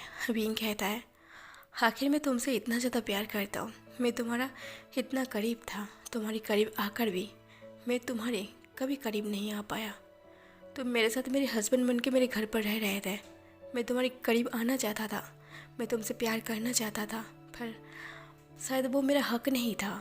मैं तुम्हारी इतनी करीब होकर भी मैं तुम्हारे करीब कभी नहीं आ पाया, क्योंकि मुझे पता है तुम मुझसे प्यार नहीं करते हो। मैं तुमसे इतना प्यार करता हूँ पर फिर भी मैं तुम्हें प्यार नहीं कर पाया, मैं तुम्हें टच नहीं कर पाया। मैं चाहता था मैं तुम्हें किस करूँ, तुम्हें प्यार करूँ, तुम्हें अपने सीने से लगा के रखूँ, पर मैं बदनसीब था कि मुझे सब कुछ मिलकर भी मुझे कुछ नहीं मिला। तुम मेरे इतनी करीब रहकर भी मुझे हमेशा तुमसे दूरी बनाकर रखना पड़ा। तुम मेरी किस्मत में नहीं हो, ये सोच के मैंने तुम्हें भुला दिया था। मैं तुम्हें भूलने की कोशिश कर रहा था, पर किस्मत ने वापस से हमें एक किया। भले ही हम दोनों करीब नहीं आ पाए थे, पर फिर भी मैंने ये 1 साल तुम्हारा हस्बैंड बन के जिया है। मुझे हम दोनों का प्यार कभी समझ में नहीं आया। जब तुम्हारे पास तुम्हारा मेमोरी था तुम मुझे पसंद नहीं करते थे, जब तुम्हारा मेमोरी लॉस हो गया तो मुझे पसंद करने लगे। इधर हम वांग जी को दिखाते हैं। वांग जी भी अपनी लाइफ सही तरीके से जी रहा था, अपनी बॉयफ्रेंड से वो कॉल पर बात भी करता था। वांग जी का ये ऑनलाइन लव था, वो ऑनलाइन एक दूसरे से मिला था और वो ऑनलाइन ने डिसाइड किया था कि वो दोनों बहुत जल्द एंगेजमेंट करने वाले हैं। और कुछ महीने बाद वांग जी अपनी बॉयफ्रेंड से मिलने वाला था, नाम था जॉन ली। वो दोनों एक दूसरे से मिलने वाला था, उन दोनों ने एक डेट फिक्स किया था और वांग जी अपनी भाई लैंस और अपनी भाभी जी किंग से वो दोनों को साथ में लेके जाने वाला था, क्योंकि वहाँ पर एंगेजमेंट की बात होने वाला था। और वांग जी नहीं चाहता था कि वो अकेला डिसाइड करे, वो चाहता था कि उसके साथ उसकी भाई भी रहे, क्योंकि ये उसका लाइफ का एक इम्पॉर्टेंट पार्ट है। तो वो चाहता था कि इस मौके पर उसकी भाई उसका साथ रहे और उसकी भाभी भी साथ रहे, इसलिए वो तीनों जाने वाला था। और जिस दिन वो जाने वाला था वो विंग के पास आता है और कहता है बॉस मुझे आज छुट्टी चाहिए। विंग कहता है क्यों, आज तुम्हें छुट्टी क्यों चाहिए? तो वांग जी कहता है बॉस मैं अपनी आज बॉयफ्रेंड से मिलने वाला हूँ और फर्स्ट टाइम मिलने वाला हूँ और आज मेरी एंगेजमेंट की डेट भी फिक्स होगा, तो इसलिए आज मुझे जाना है। विंग एकदम के लिए विंग की जो हाथ था वो रुक जाता है और वो वांग जी की फेस को देखने लगता है। विंग कहता है आज तुम अपनी बॉयफ्रेंड से फर्स्ट टाइम मिलने वाले हो? वांग जी कहता है हाँ, हमारा ऑनलाइन रिलेशनशिप है, मैं उससे ऑनलाइन ही मिली हूँ और आज फर्स्ट टाइम मिलने वाला हूँ और हम आज हमारा एंगेजमेंट डेट भी फिक्स होगा। तो विंग कहता है ओह कॉन्ग्रेचुलेसन, तुम हमेशा खुश रहना। तो वांग जी कहता है हाँ, क्या मैं आज छुट्टी ले सकता हूँ? विंग कहता है हाँ, आखिर मैं तुम्हें रोक नहीं सकता, तुम जा सकते हो। ऐसा बोल के विंग वांग जी को छुट्टी दे देता है और वांग जी चला जाता है। और वांग जी के जाने के बाद विंग की आंखों में आंसू आ जाता है, क्योंकि वो जिस इंसान से प्यार करता है वो उसे बता भी नहीं पाया कि वो उससे कितना प्यार करता है। फाइनली वांग जी, जी किंग सी और लैंड सीजन वो तीनों कार पर बैठा हुआ था। सिजोई को घर पर छोड़ कर आया था। सिजोई घर के एक सर्वेंट के साथ था। वांग जी बहुत ज़्यादा खुश था, वो बेसब्री से अपना बॉयफ्रेंड से मिलने के लिए इंतज़ार कर रहा था कि वो कब उस जगह तक जाए और वो अपने बॉयफ्रेंड को फर्स्ट टाइम देखे। पर वांग जी की खुशी यहीं पर ख़त्म होता है, क्योंकि अचानक ही वांग जी का कार का एक्सीडेंट हो जाता है और तीनों कार से नीचे तीनों 3 जगह पर वो गिर जाता है, मतलब वो झटके से इधर उधर हो जाता है। सीजन की साथ ही साथ डेट हो जाता है। सीजन ने तो बात करने का मौका तक ही नहीं मिला था, सीजन ने वहीं पर अपना दम तोड़ दिया था। और जे किंग सी वो अभी भी अपनी सांसें गिन रहा था, वो बुरी तरीके से जख्मी था। और वांग जी के सर से खून बह रहा था, वो बहुत ज़्यादा गहरा चोट लग गया था वांग जी के सर पर वो अपने भाई को और भाभी को ढूंढ रहा था। वांग जी से चला नहीं जा रहा था, पर फिर भी वो खींचते हुए अपने भाई की तरफ जाता है कि देखता है उसकी भाई वहीं पर बेहोश पड़ा है। वांग जी ज़ोर से चिल्ला के रोने लगता है। वांग जी अपने भाई का नाम ले रहा था, पर सीचन अब बात नहीं कर सकता था। पर वहीं पर वांग जी नोटिस करता है कि उसकी भाभी जी किंग सी अभी तक वो सांसें गिन रही है। इसलिए वांग जी उसके भाई को छोड़ते हुए वो अपनी भाभी के पास आता है। उसकी जो भाभी है वो अभी तक सांसें गिन रहा था, वो बस धीरे से वॉइस में वो लैंड सीजन का नाम ले रहा था। जब वांग जी अपनी भाभी के पास आता, वांग जी कहता है भाभी आप ठीक हो? तभी जी किंग से कहता है वांग जी तुम्हारा भैया कहाँ है? तभी वांग जी झूठ बोलते कहता है भैया ठीक है, भैया थोड़ा जख्मी है, वो आपके पास से आ रही है। तभी जी किंग से कहता है मेरा हस्बैंड कहाँ है, उसे बुलाओ, मैं उससे बात करना चाहता हूँ, शायद मेरा आखिरी वक्त है। तभी वांग जी कहता है वो अभी आ रही है। तभी जी किंग से कहता है वांग जी तुम जाओ ना, अपने भाई को लेकर आओ ना, मुझे उससे बात करनी है। वांग जी कहता है वो आ रही है, अब थोड़ा सब्र कीजिए, वो अभी आ जाएगा। तभी जी किंग से कहता है मुझे मेरा हस्बैंड चाहिए, मुझे मेरा हस्बैंड लौटा दो, मुझे नहीं पता, मुझे उससे बात करनी है, मेरा हस्बैंड कहाँ है वांग जी, बताओ मुझे। वांग जी रोते हुए कहता है वो आ रही है, आप थोड़ा इंतज़ार कीजिए। जी किंग से कहता है मुझे मेरा हस्बैंड चाहिए, मेरा हस्बैंड कहाँ है बताओ। ऐसा बोलते बोलते जी किंग से भी वहीं पर अपना दम तोड़ देता है। जी किंग से की भी मौत हो जाता है और वांग जी वहाँ पर ऐसे रोबोट की तरह बैठा रहता है, ये देख के कि उसकी भाई उसकी भाभी दोनों ही इस दुनिया से एक ही पल में एक ही झटके में चला गया उसे छोड़ के। वो पूरा खाली बन चुका है। वांग जी पूरा बेहोश होकर वहाँ पर बैठा हुआ था, उसे कुछ भी समझ में नहीं आ रहा था आखिर उसके साथ हुआ क्या है। वो तीनों तो बहुत खुश था ना उसकी बॉयफ्रेंड से मिलने के लिए, जॉन ली से मिलने के लिए। और वांग जी भी वहाँ पर बैठे बैठे वो भी अचानक ही अपनी आंखें बंद कर लेता है। कम से कम 4 से 5 घंटे के बाद हम विंग को दिखाते जो ऑफिस पर काम कर रहा था। वो बहुत ज़्यादा अपसेट था, इरिटेट था, वो गुस्से में था, उसे समझ में नहीं आ रहा था, पर उसके काम पर मन नहीं लग रहा था, उसे गुस्सा आ रहा, खुद से गुस्सा आ रहा था, उसे समझ में नहीं आ रहा था आखिर उसके साथ हो क्या रही है। क्योंकि आज वांग जी डेट पर जा रही है और वहीं पर उसका एंगेजमेंट भी फिक्स होने वाला है और वो कुछ नहीं कर पाया। वो बस चुपचाप बैठा है, वो कुछ कर ही नहीं सकता। और तभी एकदम के लिए मैनेजर के पास कॉल आता है, क्योंकि मैनेजर का नंबर वांग जी कॉल पर था, विंग का भी था, पर मैनेजर का नंबर कॉल पर था। और उसके पास ये इन्फॉर्म आता है कि उसकी ऑफिस की एक एम्प्लॉय एक्सीडेंट हो चुका है और उसके पास कोई ऐसा फैमिली रिलेटिव नंबर कुछ भी नहीं मिला है, बस मैनेजर का नंबर मिला है। तो मैनेजर भागते हुए विंग के पास आता है और कहता है बॉस आपकी पर्सनल असिस्टेंट जो लान मांगजे उसका एक्सीडेंट हो चुका है। तभी विंग एकदम के लिए उठ के खड़ा होता है, कहता है क्या, तुम्हें क्या बता रही हो? तभी वो मैनेजर कहता है हाँ बॉस इन्फॉर्म यही है। तभी विंग कहता है कौन से हॉस्पिटल पर है? तभी मैनेजर उसे एक हॉस्पिटल का नाम बताता है। विंग तुरंत वहाँ पर जाता है। वांग जी वहीं पर बेहोश पड़ा हुआ था। वहाँ पर जाके विंग को पता चलता है कि रास्ते पे वांग जी का एक्सीडेंट हो चुका है और उसका जो एक भाई और भाभी था वो डेथ हो चुका है और वांग जी अभी भी बेहोश पड़ा है। वांग जी को हॉस्पिटल पर बेहोश पड़ा होते हुए कम से कम 3 दिन हो गया था। 3 दिन के बाद वांग जी के जब होश आता है, वांग जी अपनी आंखें खोलता है। वांग जी किसी को नहीं पहचान पाता। वांग जी बस एक ही बात बताता है मेरा हस्बैंड कहाँ है। क्योंकि जी किंग सी जो बात बोलते बोलते मर चुका था वो बात वांग जी के दिमाग पर बैठ गया था। जी किंग सी यही बोलते बोलते मर गया था कि मेरा हस्बैंड कहाँ है, मुझे उससे बात करनी है, उसे मेरे पास लेकर आओ। और वांग जी भी सही बात बोल रहा था, क्योंकि आखिरी वक्त पर वांग जी की जब मेमोरी जा रहा था उसकी दिमाग पर बस यही बात बैठ गया था। वांग जी होश पे आती कहता है मेरा हस्बैंड कहाँ है, मुझे उससे बात करनी है, उसे मेरे पास लेकर आओ। विंग को समझ में नहीं आ रहा था कि आखिर वांग जी ये सब क्या बोल रही है। वांग जी ने तो ये कहा था कि वो किससे प्यार करता है, वो उससे मिलने वाला है, आज उसका एंगेजमेंट फिक्स होने वाला है, तो वो हस्बैंड की बात क्यों कर रही है। विंग कहता है वांग जी तुम किसकी बात कर रही हो? वांग जी कहता है आप कौन हो? विंग ये सुन के हैरान हो जाता है। तभी डॉक्टर पास में खड़ा था। विंग कहता है डॉक्टर ये सब क्या है? तभी डॉक्टर कहता है इनका मेमोरी लॉस हो चुका है, मैं आपको बता नहीं वाला था, आज ही इनका रिपोर्ट आया है और जैसे रिपोर्ट आया इनका होश भी आ चुका है, तो मुझे आपको बताने का मौका नहीं मिला। विंग कहता है क्या मेमोरी लॉस? तभी डॉक्टर कहता है हाँ, इनको एक सदमा पहुंचा है, इनकी जो फैमिली इनके सामने डेथ हुआ है शायद इनका यही सदमा है और इसलिए इसने अपनी मेमोरी लॉस कर दी है, तो आप इसको कौन संभालेगा। और वांग जी तभी तुरंत चिल्ला चिल्ला के रोने लगा और वांग जी के रोने से वांग जी के सर पर असर पड़ रहा था। हम डॉक्टर उसे समझाने की कोशिश करता है। विंग कहता है वांग जी तुम चुप हो जाओ।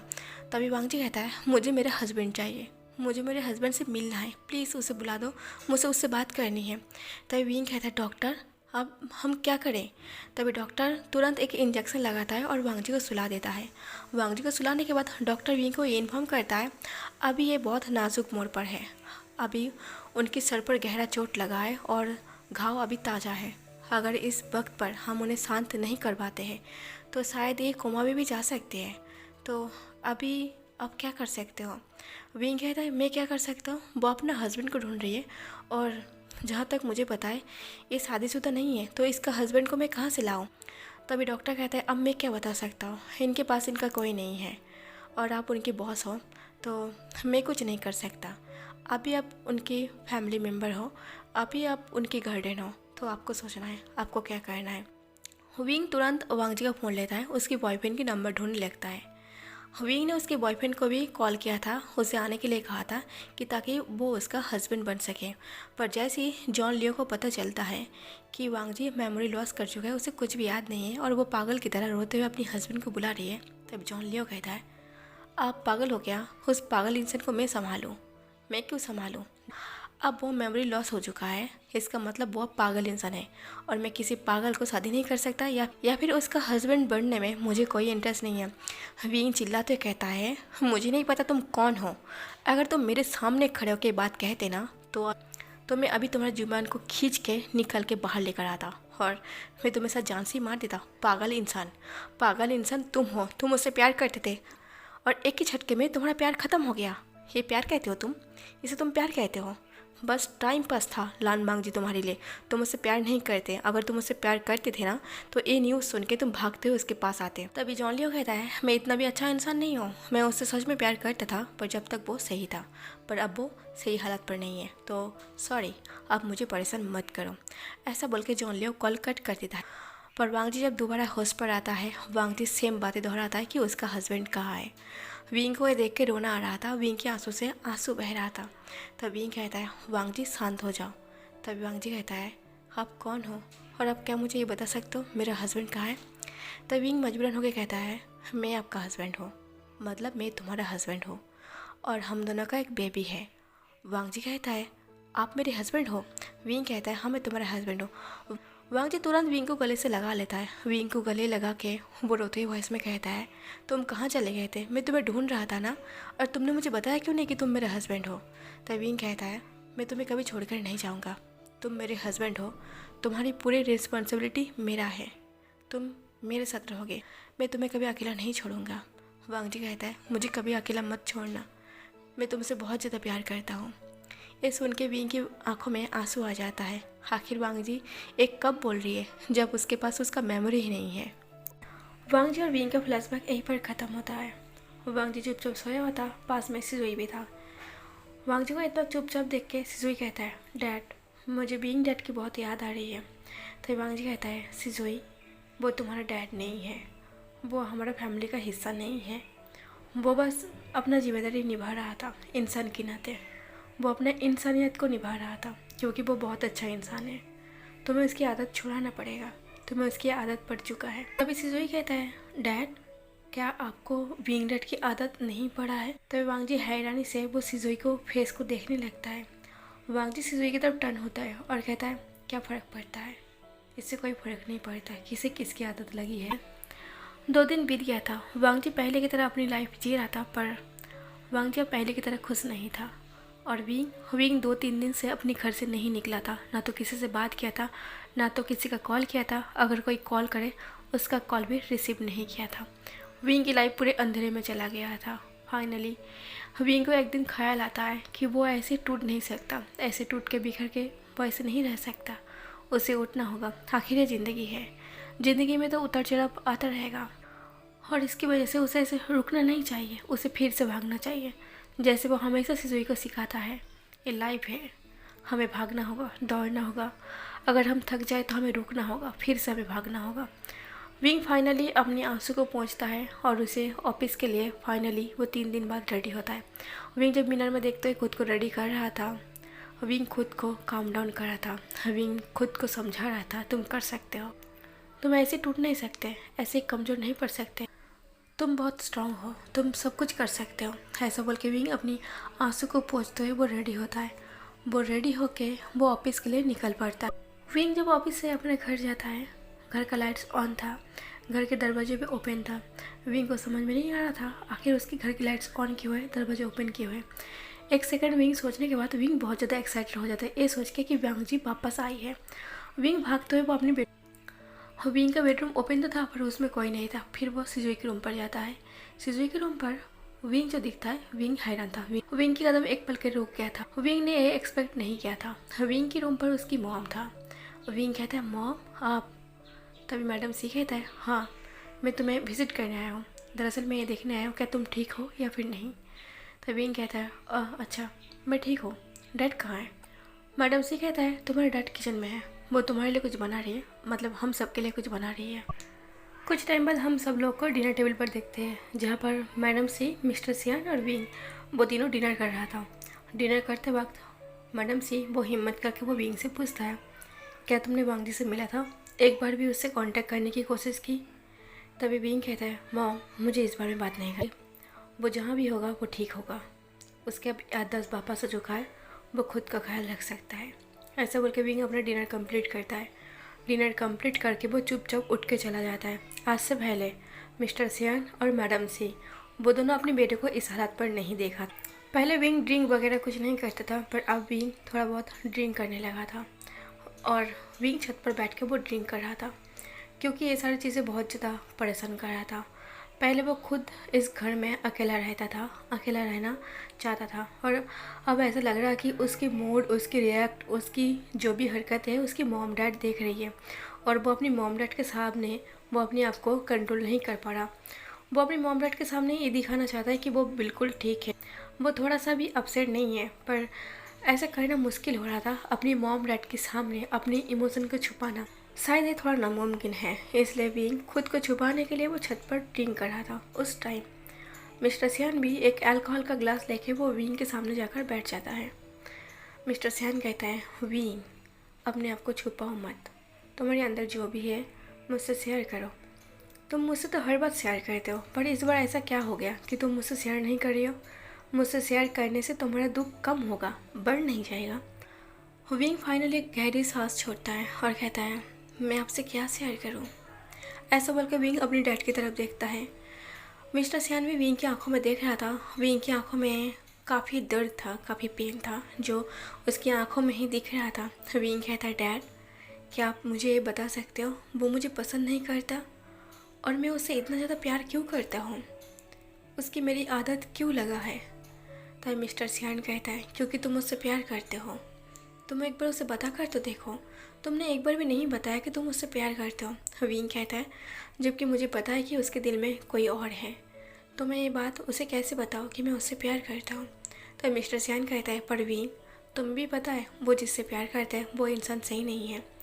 तो विंग कहता है, वो इंसान उसके लिए सही नहीं है, वो इंसान गलत है, पर उसे तो ये बात पता नहीं है ना कि वो इंसान गलत है, उसके दिल में अभी तक तो वही इंसान है ना, वो उसके दिल में शायद रह जाएगा।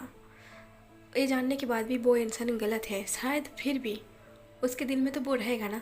जैसे कि मुझे पता है वांग जी मुझसे प्यार नहीं करता, वो किसी और से प्यार करता है, पर फिर भी वांग जी मेरे दिल में है। तभी मिस्टर सियान कहता है, विंग तुम्हें स्ट्रांग बनना पड़ेगा, तुम इतना कमज़ोर नहीं हो, मैंने अपने बेटे को इतना कमज़ोर नहीं बनाया, मैंने अपने बेटे को ज़िंदगी की हर सीख दी है, किस हालत पर उसे कैसे रिएक्ट करना चाहिए। तभी विंग कहता है, पर डैड मेरे दिल मेरे बस में नहीं है। ऐसा बोल के विंग अपने डैड के हाथ को अपनी दिल पर रखता है, अपनी चेस्ट पर रखता है और कहता है, डैड आपने मुझे इतना कुछ सिखाया है कि आप मेरे दिल को सिखा सकते हो कि उस इंसान के बारे में ना सोचे, उस इंसान की आदत को छुड़ा दे, उसके बारे में बात ना करे, उसके ख्याल मेरे दिमाग में ना आए। क्या मेरे अब दिल को ये बात समझा सकते हो, सिखा सकते हो? आपने तो मुझे बहुत कुछ सिखाया है, क्या मेरे दिल को आप सिखा सकते हो? इतना बोल के विंग की आंखों से आंसू गिर जाता है। विंग कहता है, अब नहीं कर सकते ना? क्योंकि जब मेरा दिल मेरा ही नहीं रहा तो वो आपका कैसे सुनेगा, वो तो मेरा ही नहीं सुनता। विंग के आंसू को देख के, विंग की तकलीफ को देख के मिस्टर सियान भी वो खुद को रोक नहीं पाता। विंग के साथ वो रो पड़ता है और विंग को गले से लगा लेता है। विंग भी अपने डैड को जकड़ के वो रोने लगता है। विंग टाइटली अपने डैड को जकड़ लिया था। जकड़ के वो रोने लगता है, रोते हुए कहता है, डैड वो मुझे पसंद क्यों नहीं करता, मैं तो उसे बहुत ज़्यादा पसंद करता हूँ ना। आप कहते थे ना सच्चा प्यार हमेशा एक होता है, सच्चा प्यार उसे हमेशा मिल जाता है, पर मैंने तो सच्चे दिल से प्यार किया था ना, पर फिर भी वो मुझे पसंद क्यों नहीं करता। विंग कहता है, डैड हस्बैंड का कैरेक्टर प्ले करते करते मैं दिल से उसका हस्बैंड बन चुका हूँ। मुझे मेरा हस्बैंड और मेरा बेबी चाहिए। मैं सिजोई को बहुत ज़्यादा मिस कर रही हूँ, मैं अपने हस्बैंड को बहुत ज़्यादा मिस कर रही हूँ। जब मैं इस घर में आता हूँ तो मेरी आँखें उसे ढूंढता है। वो मेरा वेट करता था, वो मेरे लिए डिनर लगाता था, हम दोनों बैठ कर डिनर करते थे। पर अब मेरे पास कुछ नहीं है, ऐसा लगता है कि मैं पूरा खाली हो चुका हूँ। विंग की ये तकलीफ बताने लायक नहीं था और वांगजी भी लाइफ अपनी तरीके से जी रहा था। ऐसे कुछ दिन बीत गया था। एक दिन विंग जब अपने ऑफिस से आता है, जब विंग ऑफिस से आता है, विंग दरवाजा ओपन करके जब अंदर आता है, सिजोई घर के अंदर से वो भागते हुए विंग का नाम लेके, मतलब डैड बोलते हुए, वो दौड़ते हुए वो विंग के पास आता है। विंग को यकीन नहीं हो रहा था कि सिजोई इस घर पर है। विंग तुरंत सिजोई के सामने घुटना टेक के बैठ जाता है और सिजोई को गले से लगा लेता है। सिजोई कहता है, डैड मैंने आपको बहुत ज़्यादा मिस किया और मैं कब से आपका वेट कर रही हूँ। सिजोई की दोनों चिक्स पर किस करता है, फोरहेड पर किस करता है और उसे हैंड पर किस करते हुए कहता है, सिजोई मैंने तुम्हें बहुत ज़्यादा मिस किया और तुम कब आए। तभी मिस्टर सियान और मैडम सी भी बाहर आता है और कहता है, वी 2 घंटे पहले वांगजी आया था और वो सिजोई को यहाँ पर छोड़ कर गया क्योंकि सिजोई तुम्हें बहुत ज़्यादा मिस कर रहा था, तुम्हारे लिए वो रो रहा था, वो संभाल नहीं पाया, इसलिए वो तुम्हारे पास छोड़ कर गया है और ये बता कर गया है कल उसे सुबह स्कूल छोड़ देना, वो स्कूल से उसे लेकर चला जाएगा। विंग तब अपनी माँ की तरफ देखते हुए कहता है, मॉम वांगजी यहाँ पर आया था, क्या आप उनसे मिले हो। तब सी कहता है, हाँ मैं वांगजी से मिला हूँ। विंग कहता है, वो ठीक है। सी कहता है, हाँ ठीक तो था और उसे ठीक रहना भी चाहिए, आखिर वो तुम्हें रुला रही है। विंग कहता है, स्टॉप इट मॉम, अब ऐसा मत बोलो। विंग कहता है, सिजोई तुमने डिनर किया। सिजोई कहता है, नहीं मैं आपका इंतज़ार कर रही हूँ, मुझे आपके साथ डिनर करना है, मैंने आपको बहुत मिस की है। तब विंग कहता है, चलो मैं तुम्हें डिनर कराता हूँ। ऐसा बोल के विंग खुद फ्रेश हो ना होके वो सिजोई के लिए वो डिनर लगाता है और वो सिजोई को डिनर करने लगता है। और डिनर करते हुए विंग पूछता है, तुम्हारी लैंडर्ड कैसा है, सब ठीक तो है ना। तभी सिजोई भी खाना खाते हुए कहता है, डैड लैंडर्ड बिल्कुल भी ठीक नहीं है, वो कभी भी रो पड़ता है, वो अभी हंसता है अभी रोता है, फिर वो काम भी करता है, हमेशा वो खोया खोया रहता है। आप दोनों एक साथ क्यों नहीं रहते, आप दोनों ने झगड़ा कर लिया है। तब विंग सिजोई के मुंह पर निवाला देते हुए कहता है, हाँ हम दोनों के बीच में झगड़ा हुआ है, तुम्हारा लैंड डैड मुझसे गुस्सा है। तभी सिजोई कहता है, पर आप दोनों ने क्यों झगड़ा की, मैं स्कूल में क्या बताऊँगा, जिस पेरेंट्स की वजह से मैंने अवार्ड जीता है और वही पेरेंट्स, वही मेरे डैड, दोनों डैड झगड़ा करके बैठा है। तभी विंग को समझ में नहीं आ रहा था कि आखिर वो सिजोई को क्या बताए। सिजोई कहता है, डैड आप दोनों फिर से एक हो जाइए ना, मैं पहली बार अपनी मॉम डैड को खोया था और मैं दूसरी बार अपनी दोनों डैड को नहीं खोना चाहता। तभी विंग को याद आता है वो फर्स्ट टाइम जब सिजोई से मिला था। सिजोई बहुत मासूम था, सिजोई रो रहा था अपने मॉम डैड के लिए। तभी विंग उसके घर में आया था सिजोई को लेने के लिए, क्योंकि वांगजी की डिस्चार्ज जब हो गया था तब विंग वांगजी को लेकर अपने घर जाने वाला था और सिजोई को भी वो लेने आया था। विंग जब सिजोई को लेने गया था उसके घर पर, सिजोई कहता है, आप कौन हो और मेरी मॉम डैड कहाँ है। तभी विंग सिजोई के सामने घुटने टेक कर बैठ जाता है और कहता है, आज के बाद मैं आपका डैड हूँ और आपकी अंकल भी आपका डैड है। वो दोनों आसमान की दुनिया में चला गया है, वो दोनों आपकी और आपकी अंकल की जिम्मेदारी मुझे देकर गया है। आज से मैं आप दोनों का ख्याल रखूँगा और मैं आपका डैड हूँ, अब मुझे डैड कहिएगा। तभी सिजोई कहता है, पर क्यों। तभी विंग कहता है, सिजोई क्या तुम चाहते हो तुम्हारी अंकल ठीक रहे, वो बीमार है, उन्हें कुछ बातें याद नहीं है, तो तुम्हें अपना मुंह बंद रखना पड़ेगा, तुम्हें अपनी लैंड डैड को ये बताना पड़ेगा कि तुम हम दोनों की बेबी हो। सिजोई कहता है, डैड लैंड डैड ने कहा है मैं आपको डैड ना कहूँ क्योंकि आप मेरी फैमिली का हिस्सा नहीं हो, तो लैंड डैड ने कहा है कि मैं आपको अंकल कहूँ। तब विंग कहता है, अच्छा तो तुम्हारी लैंड डैड ने ये सब कहा है। विंग कहता है, तो फिर तुम मुझे अंकल बोलोगे आप। दरअसल मैं आपसे ये परमिशन लेना चाहता हूँ, क्या मैं आपके डैड कह सकता हूँ, क्योंकि मुझे आपको अंकल बोलना पसंद नहीं है, मैं आपको डैड बोलना चाहता हूँ। मैं जब आपको डैड बोलता हूँ तो मुझे बहुत अच्छा लगता है। तभी कहता है, मैं भी चाहता हूँ कि तुम मुझे अंकल ना कहो, मैं चाहता हूँ कि तुम मुझे डैड कहो। भले ही तुम्हारे लैंड डैड कुछ भी कहे, भले ही वो ये कहे कि मैं तुम्हारा फैमिली का हिस्सा नहीं हूँ, पर हमेशा तुम दोनों मेरी फैमिली हो, तुम मेरी बेबी हो। कोई माने या फिर ना माने, मैं इस बात को मानता हूँ कि तुम मेरी बेबी हो, तुम मेरी सिजुई हो और तुम हमेशा मुझे डैड बोलोगे। तभी सिजुई कहता है, पर मैं उस इंसान को डैड नहीं कह सकता, वो मुझे बिल्कुल भी पसंद नहीं है। तभी विंग एकदम के लिए अपनी हाथ रोक देता है और कहता है, तुम किसके बारे में बात कर रही हो। सिजुई कहता है, लैंड डैड कल किसी से मिलने गया था और वो दोनों बातें कर रहा था। उस पर्सन ने लैंड डैड को कहा है कि वो बहुत जल्द वो उससे शादी करेगा। विंग कहता है, क्या तुम सच बोल रही हो। तभी सिजुई कहता है, हाँ वो कल गया था। विंग को इतना गुस्सा आता है, विंग चिल्ला के अपनी मॉम को बुलाने लगता है। सिजुई को भी समझ में नहीं आया था आखिर उसके डैड को क्या हुआ है। जैसे ही मैडम सी वो घर के अंदर से बाहर आता है, विंग कहता है, मॉम आप सिजुई का ख्याल रखो, मैं अभी आता हूँ। ऐसा बोल के विंग गुस्से से जा रहा था। विंग अभी भी ऑफिस का कपड़ा पहना हुआ था। विंग जब गुस्से में जा रहा था, मैडम सी कहता, विंग तुम कहाँ जा रही हो। विंग कहता है, मॉम मैं अभी आता हूँ, मैं ज़्यादा बातें नहीं कर सकता। ऐसा बोल के विंग गुस्से से वो चला जाता। विंग गुस्से से कहाँ चला जाता है किसी को कुछ पता नहीं चलता, पर विंग चला गया था। कुछ टाइम बाद हम वांगजी घर में दिखाते हैं। वांगजी जो घर पे अपसेट होकर बैठा हुआ था, उसे डोरबेल की नॉक सुनाई देता है। वांगजी अपने मन में सोचता है कि इस वक्त कौन हो सकता है, अभी तो रात भी हो चुका था। वांगजी फिलहाल वो अपनी दरवाजे को ओपन करता है, पर दरवाजे के सामने विंग को खड़ा देख के वांगजी शॉक्ड हो जाता है। वांगजी शॉक्ड और हैरानी से कहता है, तुम यहाँ। विंग वांगजी को कुछ आंसर ना करते वो रूम के अंदर चला जाता है।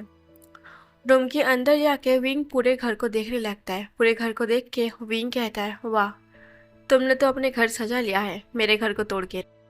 सॉरी गाइस, बहुत तेज़ी से बारिश हो रही है और इसकी वजह से आप लोगों को बारिश की नॉइज़ सुनाई दे सकता है, तो आप लोगों को थोड़ा बहुत प्रॉब्लम होगा। और अभी मैं रिकॉर्डिंग रुक नहीं सकता क्योंकि मेरे पास बिल्कुल भी टाइम नहीं है और मैं इस एफ को जल्द से जल्द ख़त्म करना चाहता हूँ।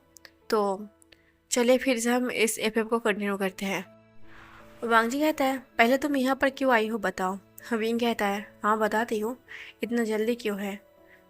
ऐसा बोल के विंग सोफे पर बैठ जाता है। वांगजी कहता है, मेरे ख्याल से तुम्हें पानी की ज़रूरत है।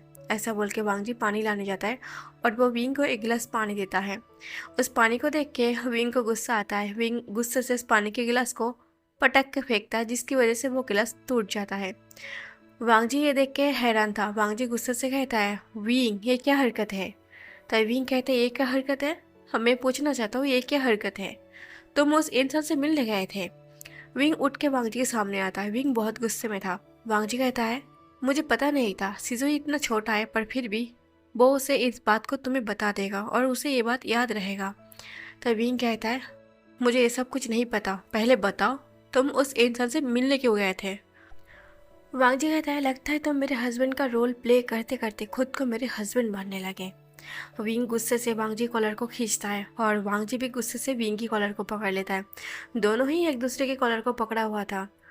विंग कहता है, सच जो भी हो, पर तुम्हें उस इंसान से मिलना नहीं चाहिए था, वो तुम्हारे लिए सही नहीं है वांगजी। वांगजी कहता है, वो मैं देख लूँगा, मेरे लिए कौन सही है, मेरे लिए कौन गलत है। विंग को बहुत गुस्सा आता है। विंग गुस्से से वो वांगजी की कॉलर को खींचते हुए और अपनी दांत को पीसते हुए कहता है, पहले तो तुम्हें मैं पसंद था, मेरे करीब आना पसंद था, और अब जैसे तुम्हारी मेमोरी वापस आ चुका है, तुम्हें वो इंसान भी याद आ गया। अब तुम उस इंसान से मिलने जा रही हो और तुम उससे शादी करने वाले हो। तुम्हारी हिम्मत कैसे हुई उससे शादी करने की। तब वांगजी कहते हैं, तो फिर मुझे किससे शादी करना चाहिए, आपसे शादी करना चाहिए। अब तो किसी और को प्यार करते हो ना, अब किसी और को पसंद करते हो। हम दोनों की पसंद अलग अलग है, मुझे कोई और पसंद है, आपको कोई और पसंद है। तभी विंग अपने मन में वो बोल रहा था, क्यों क्यों तुम मुझे पसंद नहीं करते, क्यों तुम उस इंसान को पसंद करते हो जो तुम्हारे लिए सही भी नहीं। वांगजी विंग को साइलेंस देके कहता है, क्या तुम मुझे कुछ बताना चाहते हो। और विंग फाइनली वांगजी की आंखों में देखता है। विंग सोचता है, क्या मैं एक बार बता दूँ मैं उससे प्यार करता हूँ। फिर विंग अपने मन में सोचता है, क्या फ़ायदा, वो किसी और को पसंद करता है। इसलिए विंग कहता है, नहीं कुछ नहीं। ऐसा बोल के विंग फाइनली वो वांगजी को छोड़ देता है। विंग समझाते कहता है, वांगजी वो इंसान तुम्हारे लिए सही नहीं है, तो मुझे लगता है मेरे ख्याल से तुम्हें उससे दूर रहना चाहिए। वांगजी कहता है, विंग ये मेरा लाइफ है, तो तुम मुझे सोचने दो मुझे क्या करना है। मुझे किससे शादी करना है, किससे प्यार करना है, किससे नफरत करना है। तो विंग कहता है क्या तुम इतना नॉनसेंस हो? तुम्हें कौन प्यार करता है, कौन नफरत करता है, कौन तुम्हारे लिए सही है, कौन तुम्हारे लिए गलत है, क्या तुम ये नहीं समझ सकते? वांग जी कहते तो फिर तुम बता दो, अगर मैं नॉनसेंस हूँ तो मेरे लिए कौन सही है, कौन गलत है, मुझे किससे शादी करना चाहिए, किससे नहीं करना चाहिए। अब तक तुम मेरी गार्डियन थे, अब भी बन जाओ मेरे गार्डियन। अब मुझे समझा दो, मुझे किससे शादी करना चाहिए। अगर मेरे पास मेरा भाई होता तो मुझे हेल्प मिल जाता। मुझे खुद समझ में नहीं आ रहा आखिर मैं किससे शादी करूं, किसके साथ रहूं। अब तुम यहाँ से जा सकते हो विंग। ये बात सुन के विंग वहाँ से चला जाता है और वांग जी भी वहाँ पर खड़ा था।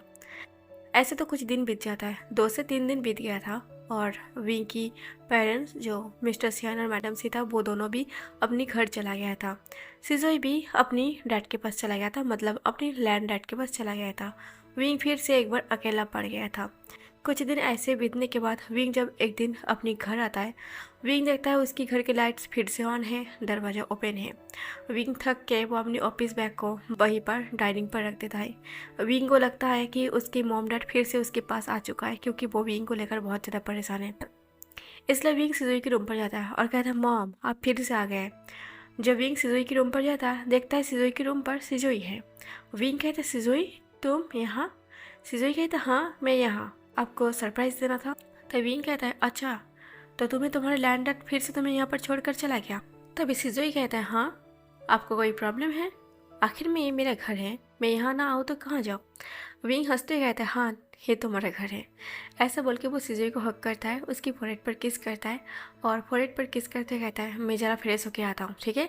उसके बाद भी तुम्हारे साथ काफ़ी मस्ती करूँगा। ऐसा बोल के विंग जब अपनी बेडरूम पर जाता है, अपने बेडरूम पर जाके वो वांग जी को देखता है। विंग को एक पल यकीन नहीं हो रहा था, क्या वो सच में वांग जी को देख रहा है यहाँ पर? विंग अपनी पलके को झपकाता है, पर पलके झपकाने के बाद भी वांग जी वहीं पर खड़ा था। वांग जी विंग के सामने आता है और कहता है क्या हुआ, तुम ऐसे खड़े क्यों हो भूत की तरह? क्या तुमने कोई भूत देख ली? तो विंग कहता है क्या तुम सच में यहाँ हो या फिर ये मेरा कोई सपना है? वांग जी कहता है नहीं तुम कोई सपना नहीं देख रहे, मैं तुम्हारे सामने खड़ा हूँ। तभी विंग कहता है तुम यहाँ पे क्या कर रही हो? वांग जी कहता है दरअसल सिजोई काफ़ी जिद कर रहा था, उसे यहाँ आना था और वो ये भी जिद कर रहा था कि हम दोनों को फिर से एक साथ रहना चाहिए। विंग कहता है तो तुम यहाँ पर रहोगे मेरे घर में? वांग जी कहता है हाँ, अब तक तो तुम मुझे हस्बैंड मानते थे, अपना हस्बैंड का रोल प्ले करते रहे थे, तो कुछ दिन और कर लो। ऐसा बोल के वांग जी अपने कपड़े अपनी लगेज को ठीक करा था। वो सारे कपड़े को विंग की अलमारी में रख रहा था। विंग कहता है क्या मजाक है, सच में तुम लोग कमाल करते हो। ऐसा बोल के विंग अपनी बेडरूम से निकल जाता है, वो बाहर जाके बैठ जाता है। उसकी दम घुट रहा था वांग जी के ऐसे सामने रहने से, क्योंकि वो वांग जी के सामने कैसे खुद को कंट्रोल करे। वो काफ़ी मुश्किल से, वो 1 साल से वो अपनी इमोशन को कंट्रोल करके रखा था। वांग जी जब जब भी उसके पास आया करता था उसे काफ़ी तकलीफ देता था ये चीज़ है, क्योंकि वो चाहता है वांग जी के पास जाना, वांग जी को टच करना, वांग जी से अपनी दिल की बातें बताना, पर वांग जी शायद उस हालत पर नहीं था, इसलिए वो सारी चीज़ उसे तकलीफ़ देता था और अब भी शायद उसे तकलीफ़ दे रही है।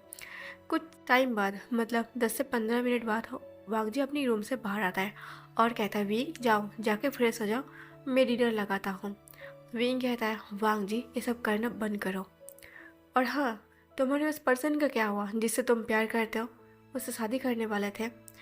वांग जी कहता है उस कमीने की बातें मत करो, मैं उस कमीने से शादी नहीं करना चाहता। तब विंग एकदम के लिए उठ के खड़ा होता है और एक झटके में कहता है क्या तुम मुझसे शादी नहीं करना चाहते और तुम इसलिए मेरे घर पर आ गए? वांग जी कहता है नहीं, कोई कन्फ्यूजिंग अपनी मन पर मत रखो, मैं तुम्हारे घर पर इसलिए नहीं आया कि एक ने मुझे धोखा दिया तो मैं तुम्हारे पास आ गया। मैं तुम्हारे पास इसलिए आया क्योंकि सिजुई जिद पर अड़ गया था, इसलिए मुझे इस घर पे आना पड़ा। और हाँ, मैं तब तक इस घर पर रहूँगा जब तक तुम उस पर्सन को जाके ना कह दो कि तुम मुझसे प्यार करते हो, शादी करना चाहते हो। जिस दिन तुम शादी कर लोगे उस दिन मैं और सिजुई यहाँ से चला जाऊँगा। विंग पूरी तरीके से हैरान था, वो वांग जी के फेस को अभी तक दिख रहा था। वांग जी कहता है इतनी हैरान से मत देखो, मुझे वो बात आज भी याद है, तुम्हें किसी से प्यार था ना, तुम उसे प्रपोज नहीं कर पाए। अब मुझे ये बताओ क्या तुमने उसे प्रपोज कर दिया था? विंग कहता है नहीं, मैं अब तक उसे प्रपोज नहीं कर पाया, क्योंकि अगर उसे मैंने प्रपोज कर दिया तो वो तुम्हें तुम्हारा हस्बैंड बनने नहीं देता, इसलिए मैंने अपने बॉयफ्रेंड को प्रपोज नहीं किया। वांग जी कहते कोई बात नहीं, अब प्रपोज कर देना, शायद वो एक्सेप्ट कर ले।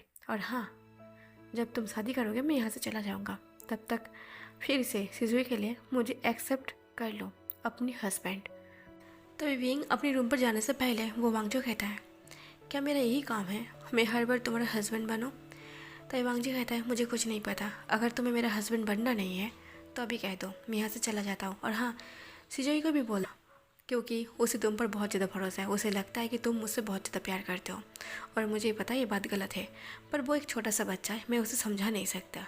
वो मुझे समझा सकता है पर मैं उसे समझा नहीं सकता। तो अगर उसे पता लग जाएगा कि तुम्हें किसी और से प्यार है, तुम किसी और से शादी करना चाहते हो, तो सिजोई कभी भी जिद नहीं करेगा तुम्हारे पास आने की। विंग कहता है, आखिर में तुम दोनों ने मुझे फंसा दी। ऐसा बोल के विंग अपनी बेडरूम पर चला जाता है। वो फ्रेश होके आता है और वो डिनर के लिए बैठ जाता है। वांगजी जब उसे डिनर कराता है, विंग कहता है, क्या सिजोई ने डिनर कर लिया है? वांगजी कहता है, मैंने उसे पहले ही करा दिया है। ऐसा बोल के वांगजी वो चॉपस्टिक से खाना उठा के वो विंग के मुंह में देने जाता है।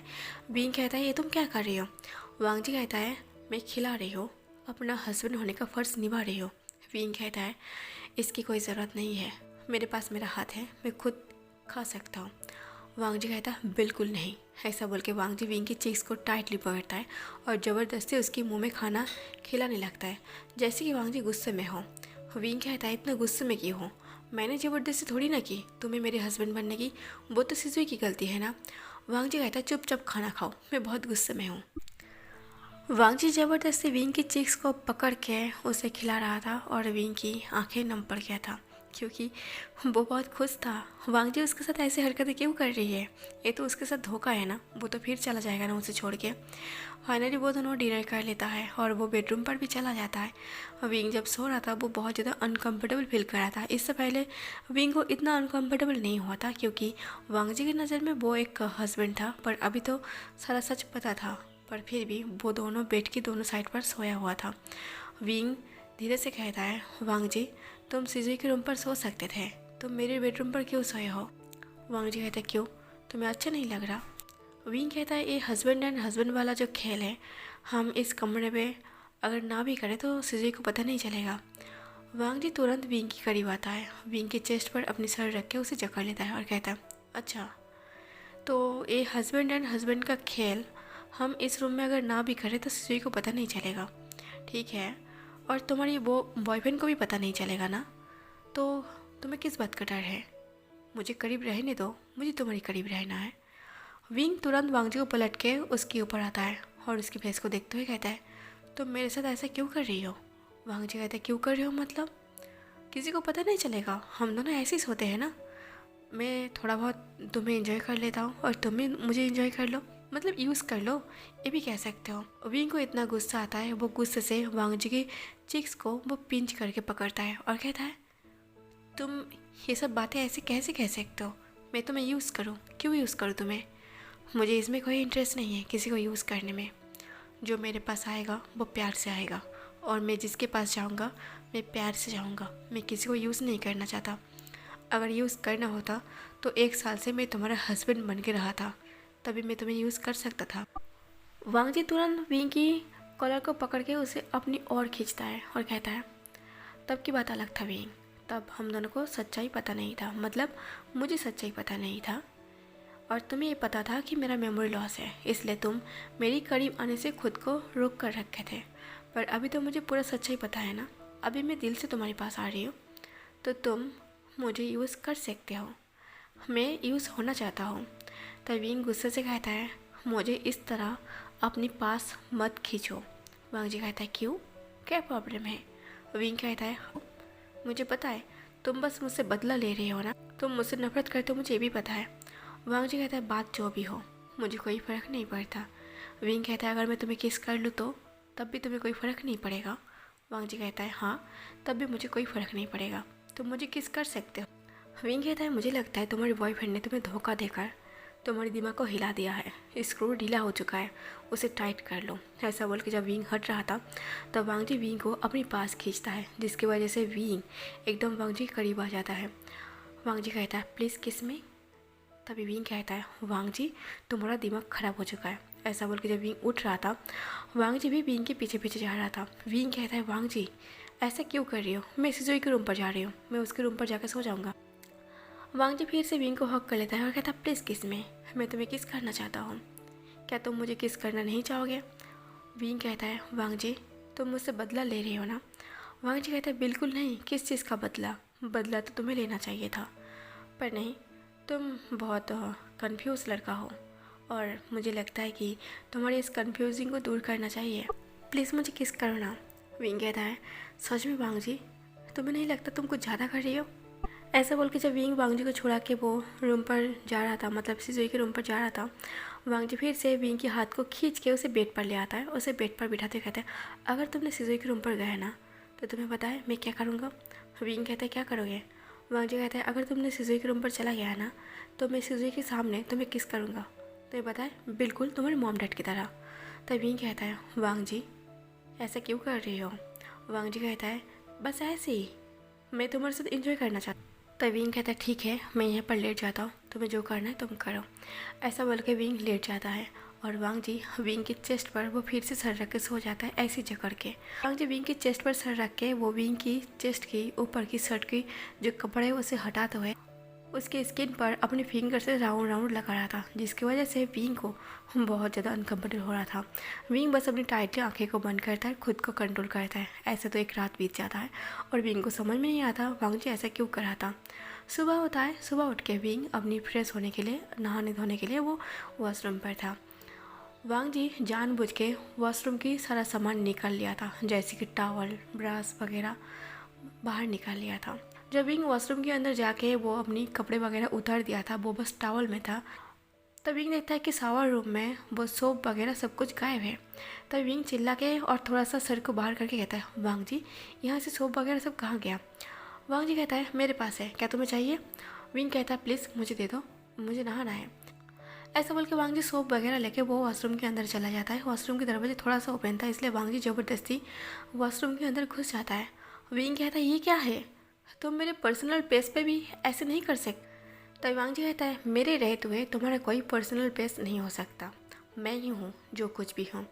विंग कहता है ये कुछ ज़्यादा नहीं हो रहा वांग जी? वांग जी कहता है मैं तो इससे भी ज़्यादा करना चाहता हूँ। तब विंग कहता है आखिर तुम मुझे बता दो किस चीज़ का बदला ले रही हो? वांग जी कहता है किसी चीज़ का नहीं, मैं बस तुमसे प्यार करना चाहता हूँ। ऐसा बोल के वांग जी तुरंत अपनी कपड़े को खोल लेता है और वो विंग को हक कर लेता है। दोनों की बॉडी आपस में टच हो रहा था, दोनों ही नेकेड था। विंग इस चीज़ से इतना ज़्यादा नर्वस हो गया था, विंग को समझ में नहीं आ रहा और ये लान मांग जी ऐसा क्यों कर रहा? तभी विंग कहता है वांग जी प्लीज़ मुझसे हट जाओ, मैं नहीं तो कंट्रोल नहीं कर पाऊँगा। वांग जी कुछ नहीं कहता, वो बस आंखें बंद करके वो विंग के टच को महसूस कर रहा था। तभी विंग तुरंत वो वांग जी से अलग होने की कोशिश करता है, पर वांग जी टाइटली विंग को पकड़ लेता है। वांग जी अपनी फेस को उठा के वो विंग को कहता है क्यों, मुझे अच्छा लग रहा, मुझे ऐसे रहने दो, मैं तुम्हारी बॉडी टच को महसूस कर रही हूँ। तभी कहता है पर ये गलत बात है वांग जी। वांग जी कहता है कोई गलत नहीं है, सब कुछ सही है। विंग फिलहाल कुछ नहीं कह पाता, विंग बस वांग जी के लिप को देख रहा था। वो काफ़ी कोशिश करता है वो खुद को रोके, पर वो खुद को रोक नहीं पाता। वो लस्टफुली वो वांग जी के लिप को बाइट करने लगता है एक ही झटके में, और वो किस काफ़ी ज़्यादा एग्रेसिव था। वो दोनों एक दूसरे के लिप को बाइट कर रहा था लस्टफुली। वो दोनों इतना एग्रेसिव था कि वो दोनों एक दूसरे के लिप को बाइट कर रहा था ज़बरदस्ती, इतना ज़बरदस्ती किस कर रहा था कि दोनों के लिप बिल्कुल रेड पड़ चुका था। विंग कुछ सेकंड के लिए वो सांस लेने के लिए वांग जी को छोड़ता है और विंग कहता है तुमने गलती कर दी वांग जी, तुमने मुझे काफ़ी ज़्यादा चिढ़ा दिया है। तो वांग जी कहता है और मुझे इस बात से कोई रिग्रेट भी नहीं है। ऐसा बोल के वो दोनों फिर से एक दूसरे को किस करता है। वांग जी को एक सहारा चाहिए था और विंग वांग जी को दीवार का सहारा देता है। वो वांग जी को दीवार में पिन करके वो अग्रेसिवली किस किए जा रहा था, और वो दोनों उस टाइम पूरा नेकेड था, पूरा का मतलब पूरा नेकेड था। विंग वांग जी की नेक पर किस कर रहा था, उसके चेस्ट पर किस कर रहा था। इतना ज़्यादा हॉट मोमेंट बन चुका था कि बता नहीं जा सकता। वो दोनों एक दूसरे की बॉडी को पूरी तरीके से यूज़ करता है। विंग पूरी तरीके से वांग जी का बन गया था और वांग जी पूरी तरीके से विंग का बन गया था। फिलहाल विंग वांग जी को किस करते उसे बेड पर ले आता है और वो बेड पर सुलाते हुए वो वांग जी के ऊपर आता है और वो तुरंत वांग जी की चेस्ट के ऊपर फिर से किस करने लगता है। उसकी फिंगर को अपनी फिंगर से मुट्ठी बना लेता है और उस टाइम वो दोनों इंटीमेट भी होता है, काफ़ी हॉट तरीके से। जब वो दोनों इंटीमेट हो जाता है, विंग रियलाइज़ करता है कि उसने गलत कर दी, उसने खुद से कंट्रोल हटा दी, पर इतना ज़्यादा रिग्रेट भी नहीं कर रहा था क्योंकि वांग जी ने उसके साथ ज़बरदस्ती की। तो विंग कहता है, सॉरी वांग जी, मुझे सब कुछ नहीं करना चाहिए था। वांग जी कहता है, तुम सॉरी क्यों बोल रही हो, इस सॉरी की कोई ज़रूरत नहीं है, हम दोनों के बीच में सॉरी नहीं आना चाहिए। तो विंग कहता है, पर तुम किसी और से प्यार करते हो। तो वांग जी अपनी नज़र को नीचे कर लेता है। विंग फिलहाल वो उठता है, उठ के वो रेडी होने जाता है। तभी वांग जी कहते हैं, तुम कहाँ जा रही हो। विंग कहता है, मुझे ऑफिस जाना है। वांग जी तुरंत उठ के वो विंग को हक कर लेता है और कहता है, नहीं, आज तुम ऑफिस नहीं जाओगे, आज तुम पूरा दिन मेरे साथ रहोगे, मैं तुम्हें एक पल के लिए छोड़ना नहीं चाहता। तभी विंग हैरानी से वो वांग जी को क्वेश्चन करता है, क्यों। वांग जी कहता है, विंग, मैं तुमसे प्यार करता हूँ। विंग एकदम के लिए हैरान था, वो उसे अपनी कान पर यकीन नहीं हो रहा था कि वो क्या सुन रहा। वांग जी कहता है, विंग, क्या हम दोनों हस्बैंड की तरह फिर से रह सकते हैं, क्या हम दोनों फिर से रियल हस्बैंड बन सकते हैं। मैं तुमसे प्यार करता हूँ और मैं तुम्हारे साथ रहना चाहता हूँ। तब विंग हैरानी से वो बस वांग जी की फेस को देख रहा था। वांग जी कहता है, दरअसल विंग, जब मैं तुम्हारे घर छोड़कर गया था, मैं बहुत परेशान था, तुम्हारी यादें मेरा पीछा नहीं छोड़ रहा था, मुझे हर वो छोटी छोटी चीज़ें याद दिला रहा था, मैं तुम्हें भूल नहीं पा रहा था, और ये बात मुझे तकलीफ़ दे रहा था कि ऑलरेडी मेरा एक बॉयफ्रेंड है। अगर मैं तुमसे प्यार कर बैठा हूँ तो ये गलत हुआ, मैं अपनी बॉयफ्रेंड को धोखा दे रही हूँ। अगर मैं तुमसे प्यार करता हूँ, तुम्हारे साथ रहने लगता हूँ, तो उसके लिए तो ये धोखा होगा ना। मैं किसी को धोखा नहीं देना चाहता। मैं ये सोच के बस परेशान हो रहा था, आखिर मुझे क्या करना चाहिए। आखिर मुझे दिल का सुनना चाहिए, मैं जिससे प्यार करता हूँ उसके पास जाना चाहिए, या फिर मेरे एक्स बॉयफ्रेंड के पास मुझे जाना चाहिए। पर बात जो भी है, मैं इंसान बहुत गलत हूँ। मैं कैसे अपनी बॉयफ्रेंड को छोड़ के मैं किसी और से प्यार कर सकता हूँ। ये बात मुझे बहुत परेशान कर रहा था, बहुत मतलब बहुत ज़्यादा। फिर फाइनली मुझे लगा कि मैं अपने बॉयफ्रेंड से कांटेक्ट करूँ, उससे मिलूँ। अगर मैं उससे मिलता हूँ तो उससे शादी कर लेता हूँ, तो शायद तुम्हारी जो आदत मुझे लगा है, शायद ये आदत छूट जाए। ये सोच के मैं अपनी बॉयफ्रेंड से मिलने भी गया था। पर जब वो मुझे टच किया, मुझे हक किया, मुझे वो इंसान बिल्कुल अनजाना सा लगा। ऐसा लग रहा था कि मैं उस इंसान को जानता ही नहीं। मुझे बहुत इरिटेट हो रहा था, मुझे बिल्कुल भी अच्छा नहीं लग रहा था। जितना टाइम मैं उसके साथ था, मेरा दम घुट रहा था। मुझे ऐसा महसूस हो रहा था कि कब मैं उसे छोड़ के यहाँ से चला जाऊँ।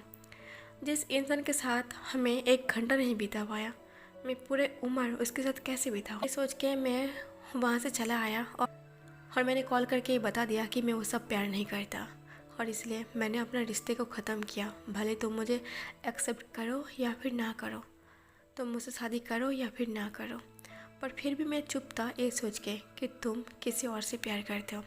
तुमने बस एक इंसान होने का फ़र्ज़ निभाया है, क्योंकि मेरे पास कोई नहीं था तुम्हारे अलावा।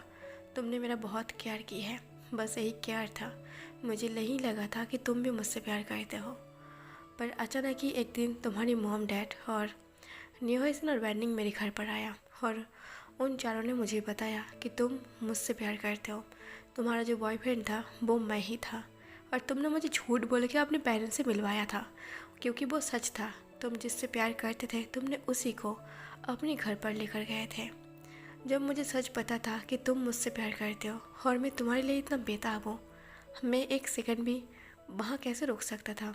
मैं अपने हस्बैंड के पास लौट कर आ गया। न्यूहसन और वेंडिंग ने मुझे ये भी बताया कि उन दोनों को भी पता है कि तुम और मैं शादीशुदा कपल नहीं है। तुमने अपने फ्रेंड लोगों को पहले ही बोल दिया था अपने बारे में।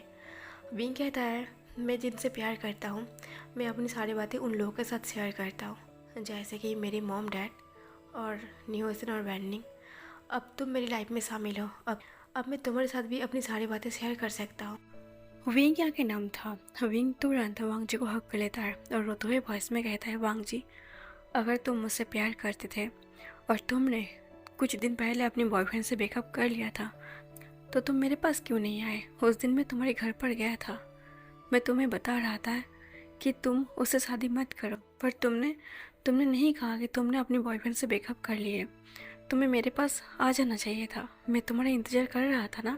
तो वांग जी भी अपनी रोते हुए वॉइस में विंग को हक करते हुए कहता है, मैं तुम्हारे पास कैसे वापस आता, जबकि मुझे पता है कि तुम किसी और से प्यार करते हो। और दूसरी वजह ये भी था, मैं रिग्रेट में था, क्योंकि मुझे मेरे बॉयफ्रेंड का सच्चाई पता नहीं था। मुझे ये लग रहा था कि मैं अपनी बॉयफ्रेंड को धोखा दी है, मुझ में एक रिग्रेट था जिसकी वजह से मैं ये समझ रहा था कि मैं किसी को रुला के मैं किसी के साथ खुश नहीं रह सकती। इसलिए ना तो मैं तुम्हारे पास वापस आया था और ना तो मैं उसके साथ कोई कांटेक्ट रखा था। मैं बस चाहता था कि मैं यूँ ही अकेला अपनी ज़िंदगी को बिता दूँगी। पर फाइनली कल जब मॉम डैड मेरे पास गए और वो लोग तुम्हारे बारे में सारी सच्चाई बताए कि तुम मुझसे कितना प्यार करते हो और मुझे तुम्हारे पास लौट कर आना चाहिए, तब भी मैंने उन्हें यही कहा कि मैं अपनी बॉयफ्रेंड को धोखा दी है, मैं उनसे ब्रेकअप कर ली है। पर मैं तुम्हारे पास भी वापस नहीं जाना चाहता क्योंकि मैंने एक को रुला के दूसरे के साथ मैं खुश नहीं रहना चाहता, क्योंकि मैं रिग्रेट में था कि मैं एक अच्छा इंसान नहीं था। फिर तब जाके मुझे डैड ने बताया कि जब मेरी मेमोरी लॉस हो चुका था, मैं हॉस्पिटल पर था, तुमने जॉन लियो से कांटेक्ट किया था मेरे हस्बैंड बनने के लिए। पर उसने उसने तो मुझे पागल बोल के मुझे ठुकरा दिया था। वो तो एक बार मिलने तक नहीं आया मुझसे, मुझसे कोई कांटेक्ट भी नहीं की। इसका मतलब वो मुझसे प्यार नहीं करता था, बस उसका एक टाइम पास था, एक अटैच था।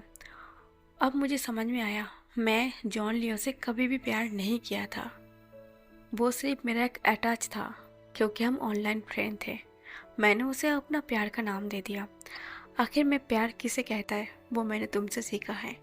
प्यार इसे कहते हैं भी, जिसका कोई भविष्य नहीं था, फिर भी तुम मुझसे बेशुमार प्यार करते रहे। और जब मुझे सच पता चला, मेरे अंदर से पूरी रिग्रेट ख़त्म हो गया और उस रिग्रेट से मैं आज़ाद हूँ। और एक बात ये भी है, मैं उसे दिल से शुक्रिया कहता हूँ कि उसने मुझे धोखा दी। तो वांग जी विंग की खरी बातें कहता है, तुम मुझसे प्यार करते थे पर तुमने मुझे एक बार भी बताया क्यों।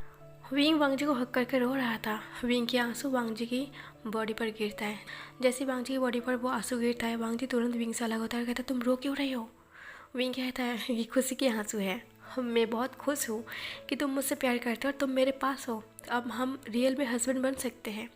वांग जी कहता है इस वजह से रोने की क्या ज़रूरत है, शायद हम दोनों बहुत लकी हैं। ऐसा बोल के वो दोनों एक दूसरे से गले मिलता है और वो दोनों एक दूसरे को फिर से किस करने लगता है। और तभी सिजुया आ जाता है। सिजुया क्या कहता है, डैड आप दोनों भी ग्रैंडमा और ग्रैंडपा की तरह करने लगे, मैं फर्स्ट टाइम देख रही हूँ आप दोनों को इस हालत पर। तभी वांग जी हंस पड़ता है। वांग जी कहता है मैं तुम्हारे ग्रैंडमा और ग्रैंडपा की तरह तुम्हारी भी आदत दिला दूंगा, अब तुम्हें भी ये नज़ारा रोज़ देखने के लिए मिलेगा। विंग कहता है नहीं बिल्कुल नहीं, हम अपने बच्चे के साथ ये सब नहीं कर सकते।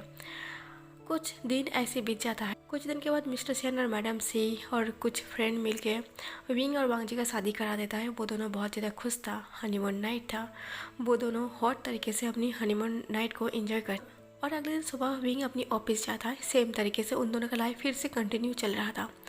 विंग जब ऑफिस पर था, विंग की पर्सनल असिस्टेंट वो वीडियो में कुछ देख रहा था, वो वांग जी का ही वीडियो देख रहा था। अचानक से वांग जी का एक ब्लॉग आता है जो रिसेंटली वांग जी ने अपडेट दिया था। तभी उस ब्लॉग को देखते हुए वो हंस रहा था। तभी विंग कहता है तुम इतना क्यों हंस रही हो और तुम काम के वक्त वीडियो क्यों देख रही हो। तभी वो कहता है बॉस मैं आपका ही वीडियो देख रही हूँ। विंग कहता है मेरा वीडियो। तभी लिए फियांग वो विंग के पास आते हुए कहता है देखिए बॉस आप दोनों ने मिलकर कितना अच्छा ब्लॉग बनाया है। विंग उस वीडियो को देखने लगता है शुरुआत से। वांग जी काफ़ी टाइम बाद उसने ब्लॉग बनाया था। वांग जी अपनी न्यू जर्नी के बारे में बता रहा था। वांग जी वीडियो में बताता है हेलो गाइस, काफ़ी टाइम बाद मैं वीडियो बना रही, मैं हूँ आपका WJ और मैं कितने दिन बाद वीडियो बना रही हूँ मुझे खुद याद नहीं है, पर इन दोनों मेरे लाइफ में बहुत कुछ हो चुका है, पर जो भी हुआ है एंड में काफ़ी अच्छा है, एंड काफ़ी खूबसूरत है क्योंकि हमारा शुरुआत बहुत अच्छा था।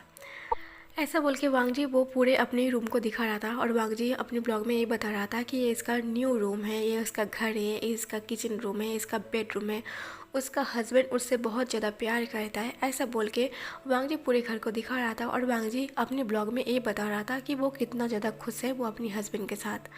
पर बीच में जो भी कुछ हुआ था वो पब्लिक को नहीं बताता है कि उसकी लाइफ में क्या क्या हुआ था।